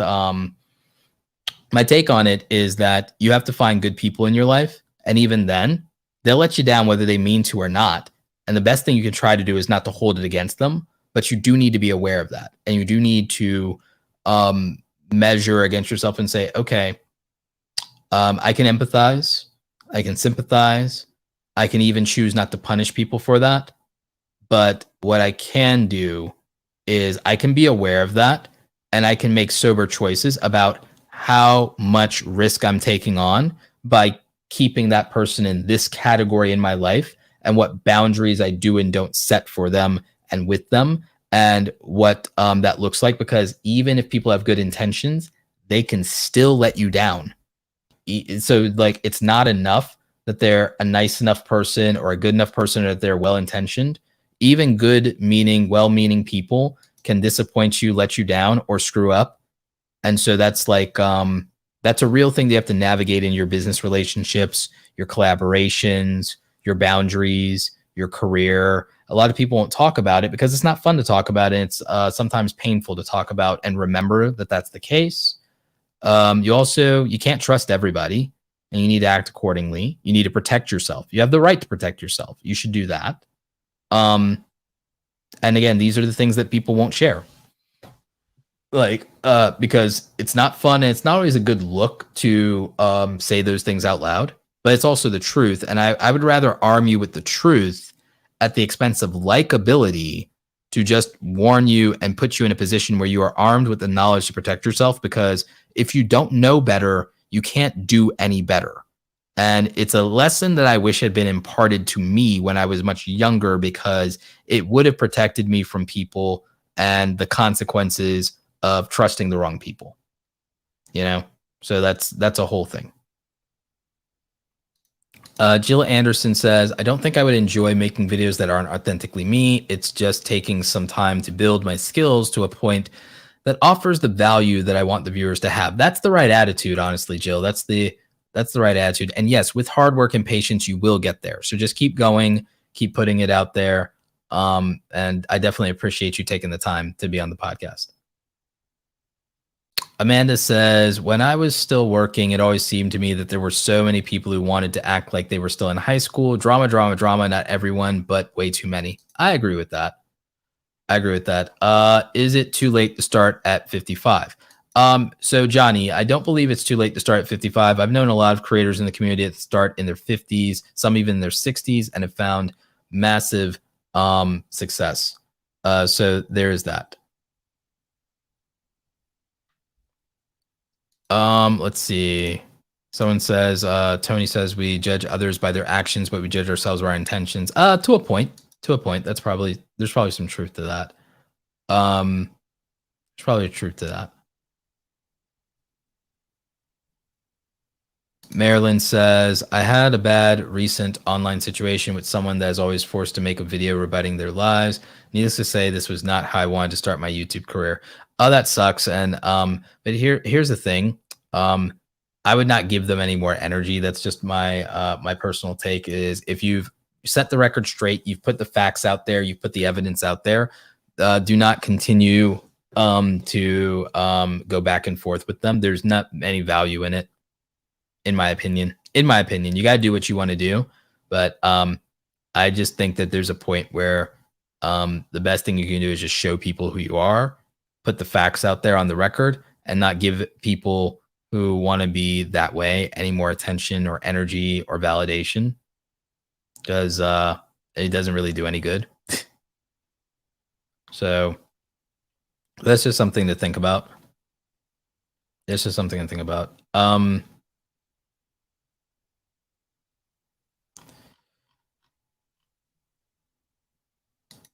Yep, absolutely. So, something that I think about that a lot of creators do not talk about, secrets they don't share, is let me give you somewhat of a primer when it comes to kind of like something I think creators do not share about how YouTube fundamentally works. And I can show you actually the back end of it for those of you who are in the live or audience or watching the video replays versus the audio only. I'll still verbally share this, but I'll share out loud some stuff from the podcast channel itself, this actual YouTube channel for the podcast. So with the podcast channel, I've gotten consistent on. Again, this reminds me of the first time I started YouTube, how I didn't really do anything. Started an account in 2009, didn't do anything until 2013 consistently. So I've started being consistent at the podcast as of December of 2021. So even though I started this podcast a long time ago, I've never been consistent on it. Never, ever, until now. The results speak for themselves in terms of what YouTube does in views, reach, and it will work for a small channel. And this is live streaming. So it debunks a couple of myths. One, can you grow a channel from live streaming? Yes. Does consistency matter more than anything else on YouTube? The numbers don't lie. Yes. Uploading or streaming or whatever, being consistent matters the most out of anything. is quality over quantity a thing? Not unless you are a spectacle channel filmmaker, or you're making larger than life content, or you're making a portfolio. Quality over quantity is not real. YouTube is a responsive system. YouTube is a responsive system. The quality over quantity creators are the exception, not the rule. Most people are not in a position to do that type of thing to where quality over quantity matters. And I know quality over quantity creators, but it's preached when it is the exception and not the rule. The most proven path to success, the most reliable path to success on YouTube has always been consistency, and consistency plus frequency is quantitative, not qualitative. Consistency and frequency are quantitative and measurable, not qualitative. Quality content is a subjective, emotional, attention-driven variable, and it looks good on paper to just get more views per upload. But you are paid by the number of views that you get in aggregate throughout the month. I want you to remember that. It looks good to get paid to get more views per upload, but you're paid on how many channel views you get for your uploads altogether.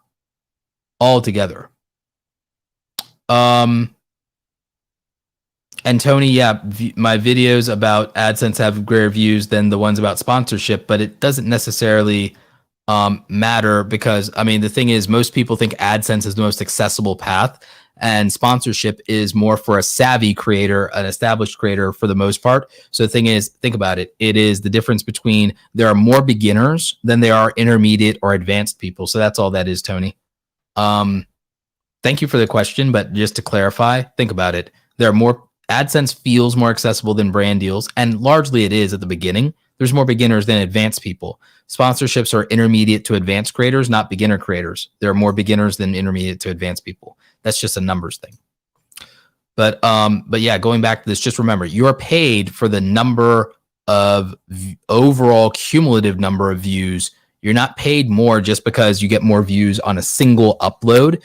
Uploading less and getting more views for upload is a vanity, ego-driven way to think about it. And it's good to say quality over quantity when it's really, okay, that's just really about you being satisfied emotionally. Economically, you're paid in proportion to your views. You're paid in proportion to your views economically. That's the truth. So getting more views, even if it means you're getting less views per upload, but more views per month, more views per year, is worth more money. And for a lot of you, someone would say, well, that sounds like really greedy or not thoughtful. If you are someone who is trying to better your life, you have a family or you have employees, you have a responsibility to do what makes the most money while still doing things in the best interest of the audience. So a quantitative approach to YouTube would be more reliable for you than a qualitative approach. Consistency would make the most sense, because again, you cannot subjectively determine what people will care the most about. I'll give you a primary example. This channel's view counts are doing very well for a smaller YouTube channel. We're getting, like 1,794, 1,258, 1,161, 1,160, 2065. These are really good views for a channel that has less than 2,000 subscribers. It's only been consistent since December, and it's now in January. So these are really good views, but there are some outlier videos that get less views, and so why is that? Well, the quality is consistent. So literally, we're always the same 3 cameras, the same microphone, the same lighting setup, the same desk, the same background, all of those things, right? So if that's the case, what's determining the difference in our view counts? Topic, title, thumbnail, and timing. And by timing, I don't even necessarily mean the time I stream or upload, but the timing of what is relevant to people right now. You could argue view velocity of uploads at initial views in the 24-hour cycle, but I beg to differ. I don't think it matters anymore for some topics. Now, it does for others. So again, topic, title, thumbnail determine views, perceived value of a topic, and the total addressable market of that topic determines view counts. And let me just increase the size on this so you can see it more clearly. So like, that's what determines view counts, right? Now, a lot of people don't understand that. So the performance of views is about perceived value, and that is expressed in topic, title, thumbnail, and timing exclusively. That's what does it. It's not the quality of the videos and the content, because you can't see that until you experience the content. So we can't experience the quality until we've clicked on it, which is decided by the value. So that's why quality over quantity doesn't actually work, because it's a meaningless subjective thing that doesn't happen without us valuing the topic, title, and thumbnail, and the timing determining relevancy to us. So we can't do that. People think quality content, they mistake being relevant for quality content. That's the difference, right? So that's the problem. And then in terms of what we already saw from the analytics side is that consistency and frequency, aka quantity, largely determines some of our capacity to make income. And then if we wanted to measure the quality of our videos, well, in analytics, what we have to do is we have to look at our retention rates and our engagement and our average view durations and our overall watch time and how those things are affected, and also our drop-off rates and these other signals on our content. And that's what determines our qualitative part, is engagement and how the audience responds, audience loyalty metrics, viewer returns, new viewership adoption. Those are the data that we can use to determine the qualitative part of our content, not views. Views are about the packaging, relevancy, the value proposition, not quality. That's about attention. There's a difference. Relevancy, attention, that's different than quality. Quality is an experience that you have. And then quantity is scale, the opportunity to duplicate that. It's scalable. So then that determines revenue. So if you think about it, if we go back to YouTube, views are driven by value. Watch time is the evaluation, and average view duration, retention is the evaluation of quality. Conversion to subscribership is indicative of a good quality experience. And quantity scales the opportunity to grow more subscribers and earn more money through frequency and consistency. So we know what drives. So like we know, okay, we increase our views by making quality titles, thumbnails, researching our topics, and getting timing and relevancy right. We increase our watch time and average view duration by making well-produced, well-executed content that has a quality experience. We get more subscribers by getting higher levels of average view duration, getting people to watch to the end, and getting people to enjoy our content.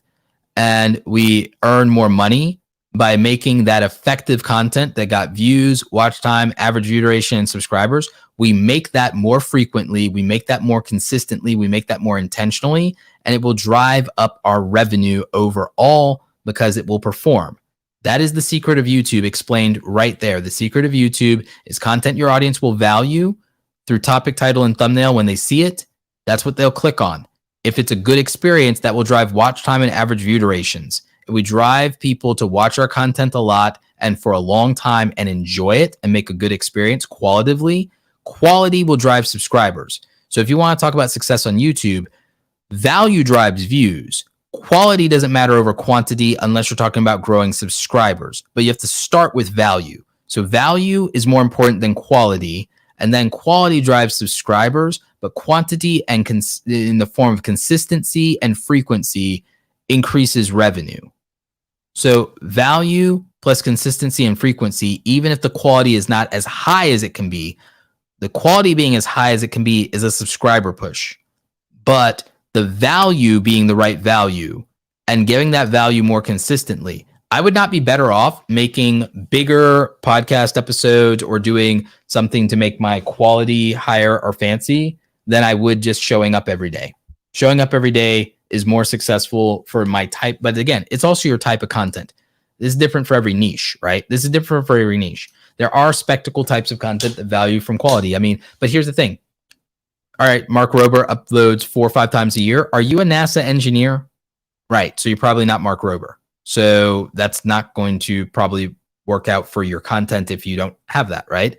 Mr. Beast uploads maybe like 20 times a year. Are you making the biggest, best spectacle content, setting world records, doing anything like that, giving away large sums of money, doing the greatest challenges of all time that you can contrive? Do you have a fun cast of characters? Then that's probably not the answer either, because that's not your circumstance. If you're in a house, a room, an apartment, the reality is for the majority of YouTubers, what has been proven to work for the overall majority of YouTubers, they've gotten 10,000 subscribers all the way up to 100,000 subscribers. What has worked is being consistent. What has worked is being consistent. And that is what has done it. And that is what will do it for the majority of people. That's the truth. Hey, Pat, my good friend Pat Flynn, the master of consistency himself. Hey, you're up late, brother. So I am uploading a video as we speak. Yeah. No, thanks for popping in, Pat. Yvonne says, Roberto, are premieres a good alternative when one is unable to do lives? They can be. They've worked for me on the music channel. What do I think about Facebook monetization? If you can get it, it tends to pay really well. It can pay as good or better than YouTube if you can get it. But I don't know how well it converts on other monetization methods. It's debatable. Organic reach is debatable. Your mileage may vary.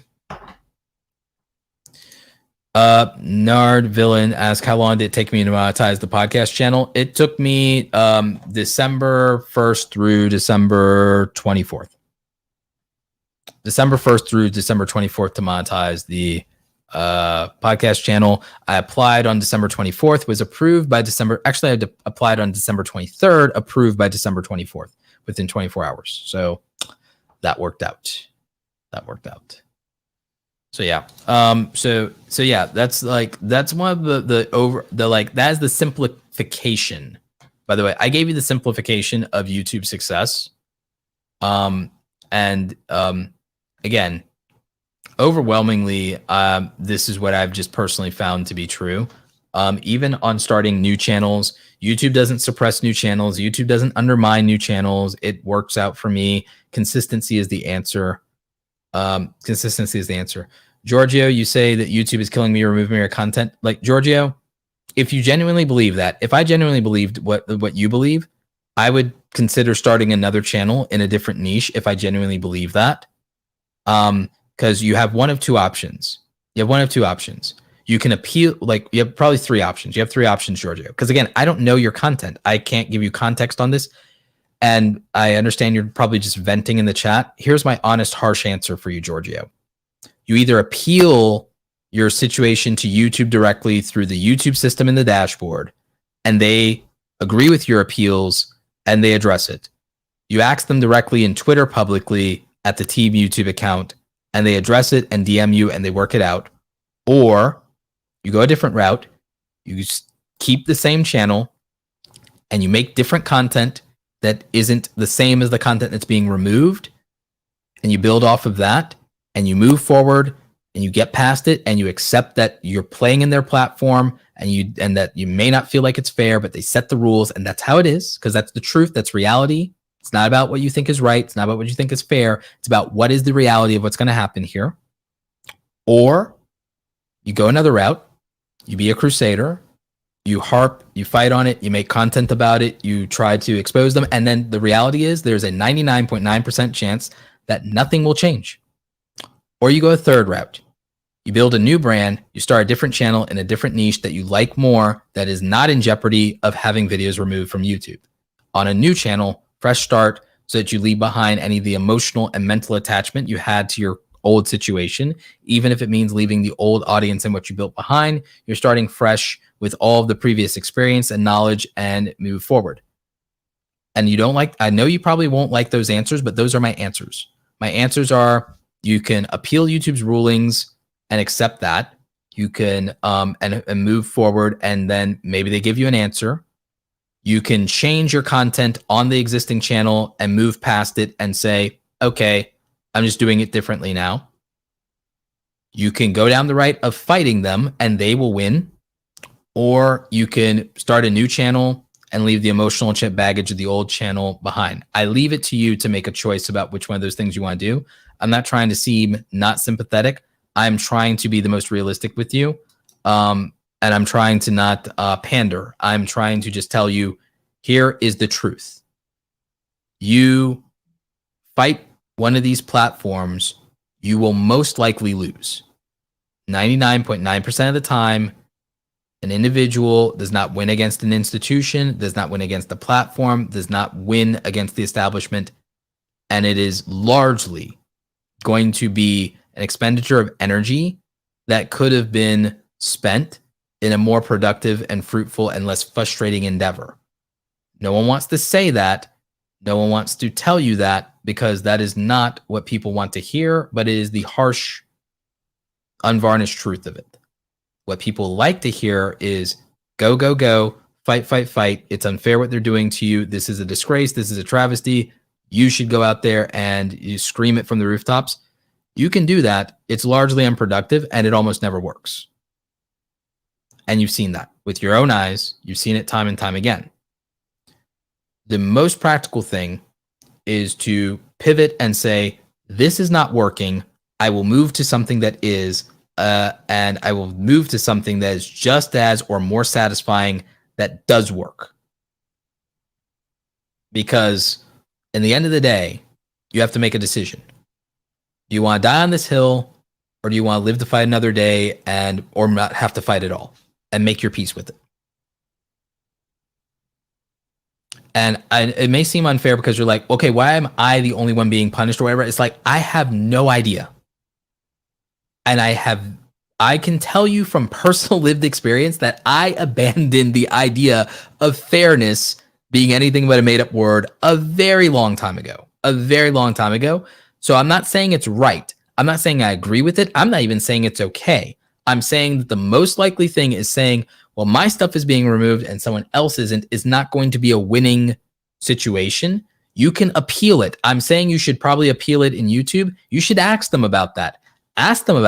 Try and get a clear answer or response. I am not optimistic. But you should at least try to get a straight answer out of them. I believe you're owed one. If it were up to me, you're owed an answer and they are owed some accountability on why you and not other people. But I can tell you that, like, my memory of high school, college, and the workplace is, well, they're getting away with it. Why am I not getting away with it? Or why aren't we all being punished? Has never worked. The only time that's ever worked is with my parents. Oh, well, like I wasn't doing anything different than the other. Like that's only ever worked on my parents. That's only ever worked on my parents. It's never worked for me in school. It's never worked for me at a job. And so I've just kind of given up on it. Like, I hate to say it that way, but it's like, it's just never worked. So, apparently my parents were fair-minded. So that's how that worked out. That's the limited experience I have of fairness, is that, okay, that's, so yeah. You contact YouTube through your YouTube dashboard on your channel. If there's any option to reach out to support there, you do it that way, or you tweet at Team YouTube and Twitter, and that's it. That's all you got. There's not a support line. We aren't paying customers. So that's my thought. And again, I know that's not a satisfying answer for most people, is if you feel you're being unfairly treated by a platform, that's not a satisfying answer. I just don't have a better one. To be very real with you, I don't have a better one. And I'm not going to be out here a crusader who thinks that, like, making a change.org petition is going to do anything, because it doesn't work. It's like, no. So I'm like, eh. And I mean, again, it's cynical. It's like not satisfying. It's bitter, but it's like, I'm not going to lie to you that it's just how it's always been. It's how it's always been. I'm not saying that it should be that way. I'm not saying that, it shouldn't be better, or that it can't. It's just that I'm not optimistic about a lot of it. I'm very cynical about a lot of it, because in my entire career, I've only seen it go certain ways. And so I'm just being very real with you about that, because I don't want to give you false hope. I don't want to give you false expectations. Like, I don't want, like, I don't want you to, like, think that, oh, this is going to turn everything around.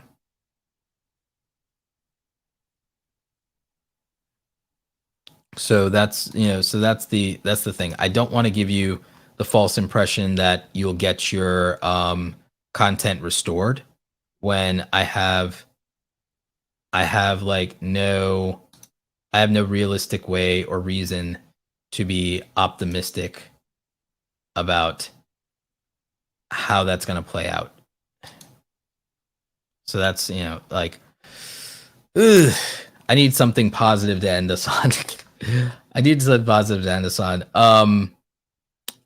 What I will say is, here's the thing. Here's the good news.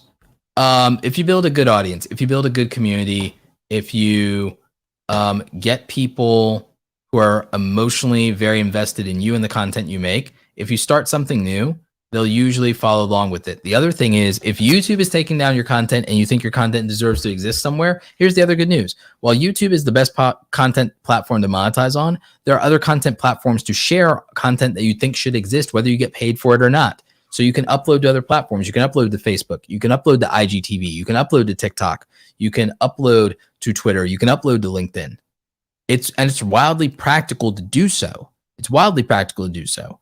I upload my content to other places largely as a hedge against anything that could happen on YouTube as well. I believe in being platform agnostic. I believe in making your own website. I believe in having your own blog. I believe in having your own newsletter. I believe in these things because I don't believe in being beholden to platforms that can move the goalpost, that maybe sometimes you do get caught up in a sweep or an algorithm or something that feels unfair. So the thing is, the best thing to do is to use the platforms to build our own platforms, use the platforms to build our own relationships, use the platforms to build our own brand independent of them. And that might mean having to make an email list and a website. And a lot of people are resistant or reluctant to do that. It might mean at some point having the leverage to start some offline business as well. A lot of people are reluctant to do that and want to live off their AdSense. I believe in being platform agnostic, diversifying your revenue streams. I also believe in decentralizing and diversifying where you place your content. And I also believe in having ownership of your own IP by building it outside of these platforms as well and using them for their traffic. Use the platforms for your advantage instead of giving all your leverage and all of your power over to the platforms. Think about it. What I'm saying here makes a lot of sense when you consider that aspect of it.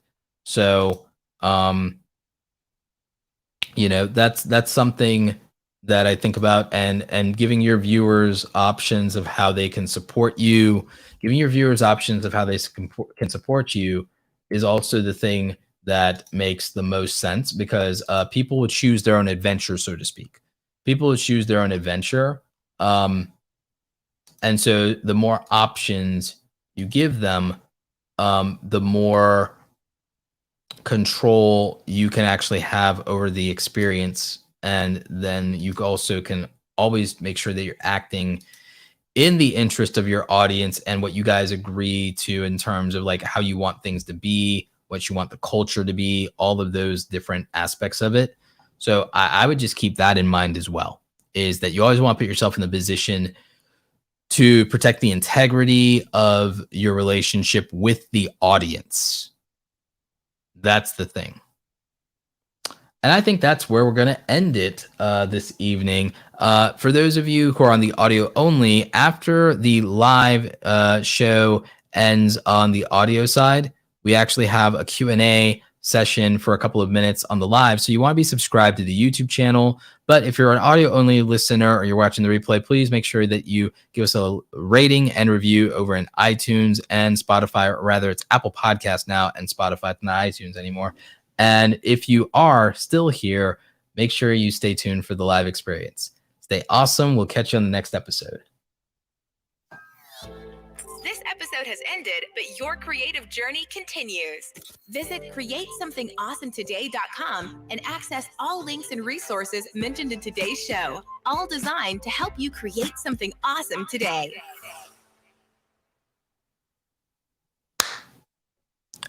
All right, let's switch over to Q&A. We're only going to do 5 minutes. It's already super late. Thank God I don't have to wake up early tomorrow. I can sleep in for a little bit and then start my day promptly at like 10 a.m. 10:30, so I can start my day later than usual. I usually get up at 7. I'm not doing that this time. So let's do a little bit of like 5 minutes of Q&A, and then I'm going to call it a night. So let's go ahead and get that going. And let's listen to some chill tunes from Zen Buster Music while we're at it.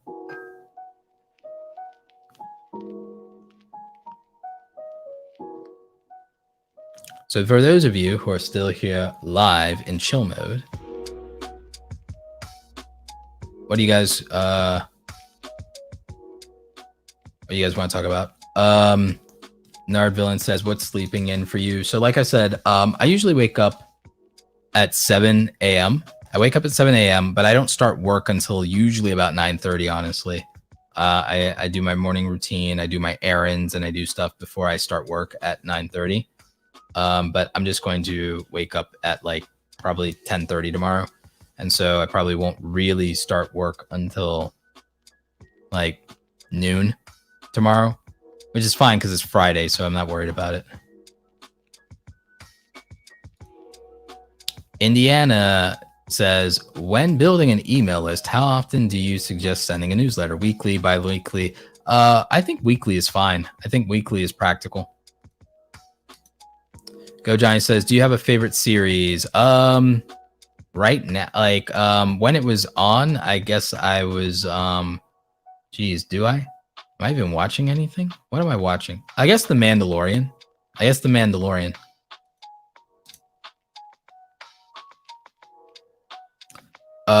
So Montahura says, Roberto, what's the best way to make a website profitable? Directly selling a product or service. Directly selling a product or service is probably the best way to make a website profitable. Crowvox Media says, I know all views aren't valued equally. That's correct. But what do you estimate to be realistic metrics, views, subs, CPM for a 10 to 20K AdSense per year? I mean, depends on your niche. It depends on your niche. If you're an entertainment channel, you're getting like what? A $2. You're getting a $2 RPM in an entertainment niche, right? So if you get $2 RPM in an entertainment niche, if you got 100,000 views, like it takes 100,000 views at a $2 RPM for you to make $2 RPM, 100,000 views. 100,000 views is $2 for you. I mean, sorry, 200. Sorry, not $2. $200 for you, right? So it's $200 if you're at. It's $200 if you're at 100,000 views. It's $2,000 if you're at 1 million views. So if you're trying to get to 20K a year, in your case, if you're an entertainment channel and you're getting $2 RPMs and you need to make $20,000 a year to say, oh, I can make good money, you'd literally need 20 million views. If you have a $2 RPM and you want to make 20K a year, you have to get 20 million views, which is why entertainment creators, and that's like non-YouTube shorts, by the way. That's not YouTube shorts. That's just uploads. That's really rough. That's really rough to go 20. I don't get 20 million views a year. I never have, but my RPMs and CPMs are much, much higher, so I don't have to, but that's the difference. So if you're making entertainment content for the most part, or gaming content or something like that, then if it's a $2 RPM, you have to get 20 million views to get to 20K a year. And that's rough. That's meaning you gotta get like 2 million views a month. That's rough. Anashuka says, is it better to resurrect an old dead channel that has 67 subs with no uploads in the last 2 years, or just start a new? I would just start a new channel. I would just start a new channel from scratch. 67 subscribers, no uploads for 2 years. I would start a completely new channel from scratch. I'd start a new channel from scratch. I'd launch it with 5 videos. I'd launch it with 5 videos already made and start a new channel from scratch. Completely from scratch. Yep. I would not resurrect that channel. Yeah, I've been watching. Johnny asks, have you watched the new Boba Fett series, or do you have plans to? Yeah, I'm watching Book of Boba Fett. I'm up to episode 2 or 3 on that one right now. So yeah, I'm watching Book of Boba Fett. I think it's dope. I like it a lot. I like it. I like what I see. I'm feeling it. Yep. I'm a big Star Wars fan, so I like the Mandalorian and what I saw with that. So yeah.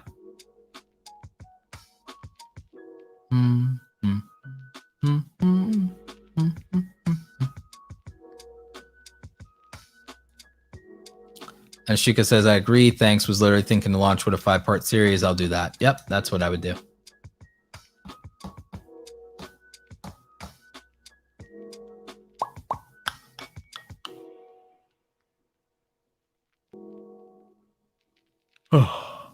If you guys actually do want to help me out, make sure you're checking out youtube.com/zenbuster. That is my music channel, and that is where the current beats are coming from.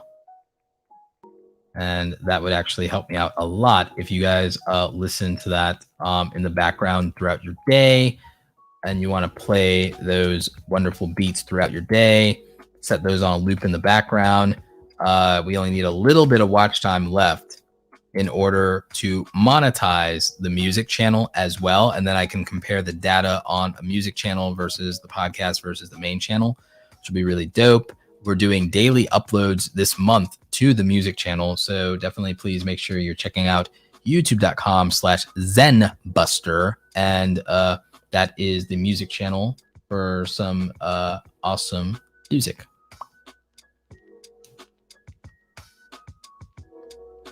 Narvillain, how would you feel if there's a Star Wars TV series? There's several Star Wars TV series, and I'm digging them all.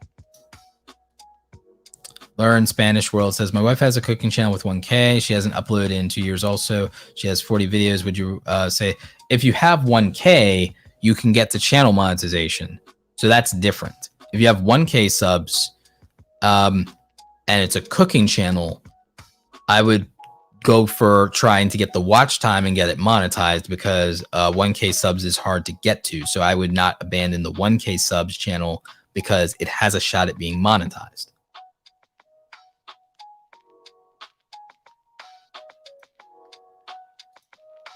When are you uploading re-upload videos to your Twitch channel? I'm not sure.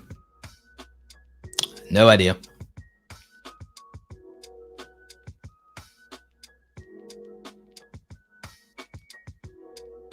Jill Anderson says, I'll listen today. It's late breakfast time here. Yeah, thank you. If you can listen to that, if everybody can throw on like, an hour or one of the 10-hour loops, that would actually like probably put us over the top soon. You can just chill out with it, listen to it in the background.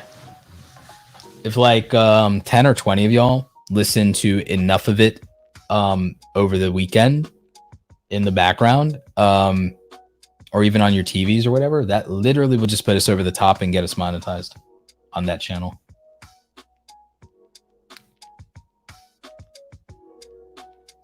That channel is really interesting because I've actually put a lot of money into sourcing artwork. I do the After Effects work myself, but I've hired animators to do some stuff on there. And then also I do the graphic design. I commission artists, but I do the graphic design work. I do the After Effects work for the channel. I do the mixes, although the music is produced. I ghost produce the music. So that there's that. Learn Spanish World, $10 super chat. Thanks, Roberto. Thank you, Learn Spanish World. Appreciate you. George says, where do I find your paid subscription? I don't know if you're asking about the one for like the YouTube channel or the one for coaching, George. If it's that you're looking for my coaching, it's www.awesomecreatoracademy.com if you're looking for my coaching. So I have a group membership if you wanted to look that up. It's www.awesomecreatoracademy.com, George. Narville says, I got you. I'm going to be working this weekend. I'll play some music in the background. I appreciate y'all. Any of y'all that want to play the music in the background, I definitely appreciate you. What software do I use for my music editing? My ghost producers are using different software. A lot of them are using Fruity Loops. Some of them are using Logic Pro. but I am then making the mixes in Adobe Audition. I use Adobe Audition, but they're like composing the music in like Fruity Loops. Chloe asks, is it worth monetizing your channel as soon as you can? I have it on, but I worry I haven't earned the community to justify having it. Turn it on. Turn it on. There's no downside. And besides, if you don't turn on the monetization, YouTube can put ads on the videos anyway and just not pay you. YouTube has the right to monetize policy, so they can run ads on the channel and the audience will think you're making money, but YouTube will be making money without paying you. So you might as well turn ads on.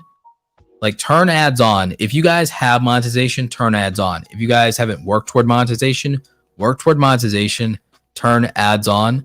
Because I've made a video about this. YouTube will run ads anyway, and then they just won't split the money with you. So you might as well get monetized and work toward monetization as hard as you can, because ads will run on your stuff. The viewers will think you're getting paid, and YouTube's not paying you. You have to get monetized, and you have to turn it on, or they will take them. They will run ads, and they'll take the money. JT says, Zenbuster helped me get through my work shift last night. Thank you so much. I appreciate that. That makes sense. I'm starting my channel soon. Can we use Zenbuster music in our YouTube videos? Yes, but to make sure that you can, I'm working on something, which is why I haven't pushed that aspect of it yet. I haven't pushed that aspect of it yet, even though you can, because I'm working on something to make sure you will have a license that if YouTube questions it in any way, that you can provide documentation. So I'm working on the logistics of all of that. So that's the thing. I'm Not Cat says, by the way, as a Buddhist, I love the name. Yeah, I like that vibe too. So I thought that some people would appreciate that. So yeah, I'm working on the documentation side of getting y'all a license for the music to make sure. Now you can play it in the background of your streams, even like I'm doing now, and there's no problem. But I want to make absolutely sure. Like, people have been doing it and streaming it on Twitch and YouTube without a problem. But to make 1,000% sure that you don't run into any issues, I'm working on something. But in the meantime, you know, yes, you can. And I'm 99% sure it will be okay. But I'm working on something to make that 100% for you. But in the meantime, you can also just enjoy it. So there is that part of it.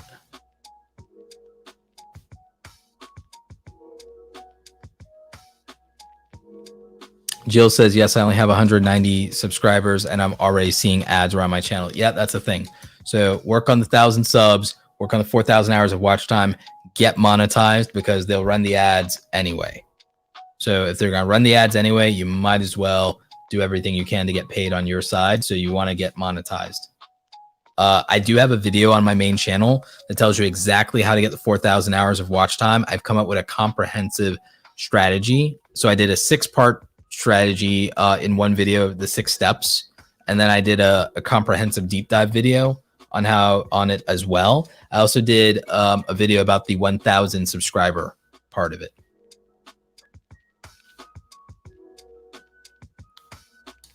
I'm Not a Cat says, cool, so I should stick with YouTube's music and Epidemic Sound for now. Yeah, just for right now. Yeah, just to be safe. Just to be safe. But within about a month or 2, I should have the license agreement for you as a PDF to where you can use it. Because you can use it, but I want you to have the thing to be able to prove to YouTube, if anything, that you have the right to do it. So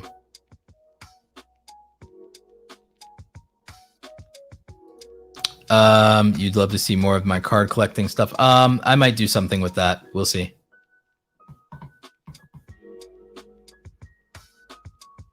We will see.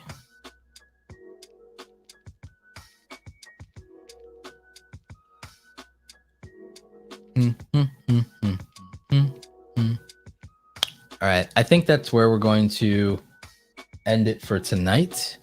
So I appreciate all y'all. Thank you for tuning into the stream. Like I said, make sure you're checking out Zenbuster Music. Like I said, my ghost producers usually use Fruity Loops. I'm going to drop the link here again. That's youtube.com/Zenbuster. Make sure you're checking that out. I appreciate all of y'all. Make sure you're having a good night, good morning, whatever it is you got going on. You guys stay awesome. And I will probably see you tomorrow afternoon or evening with a YouTube upload, plus probably another episode of the podcast. So there is that.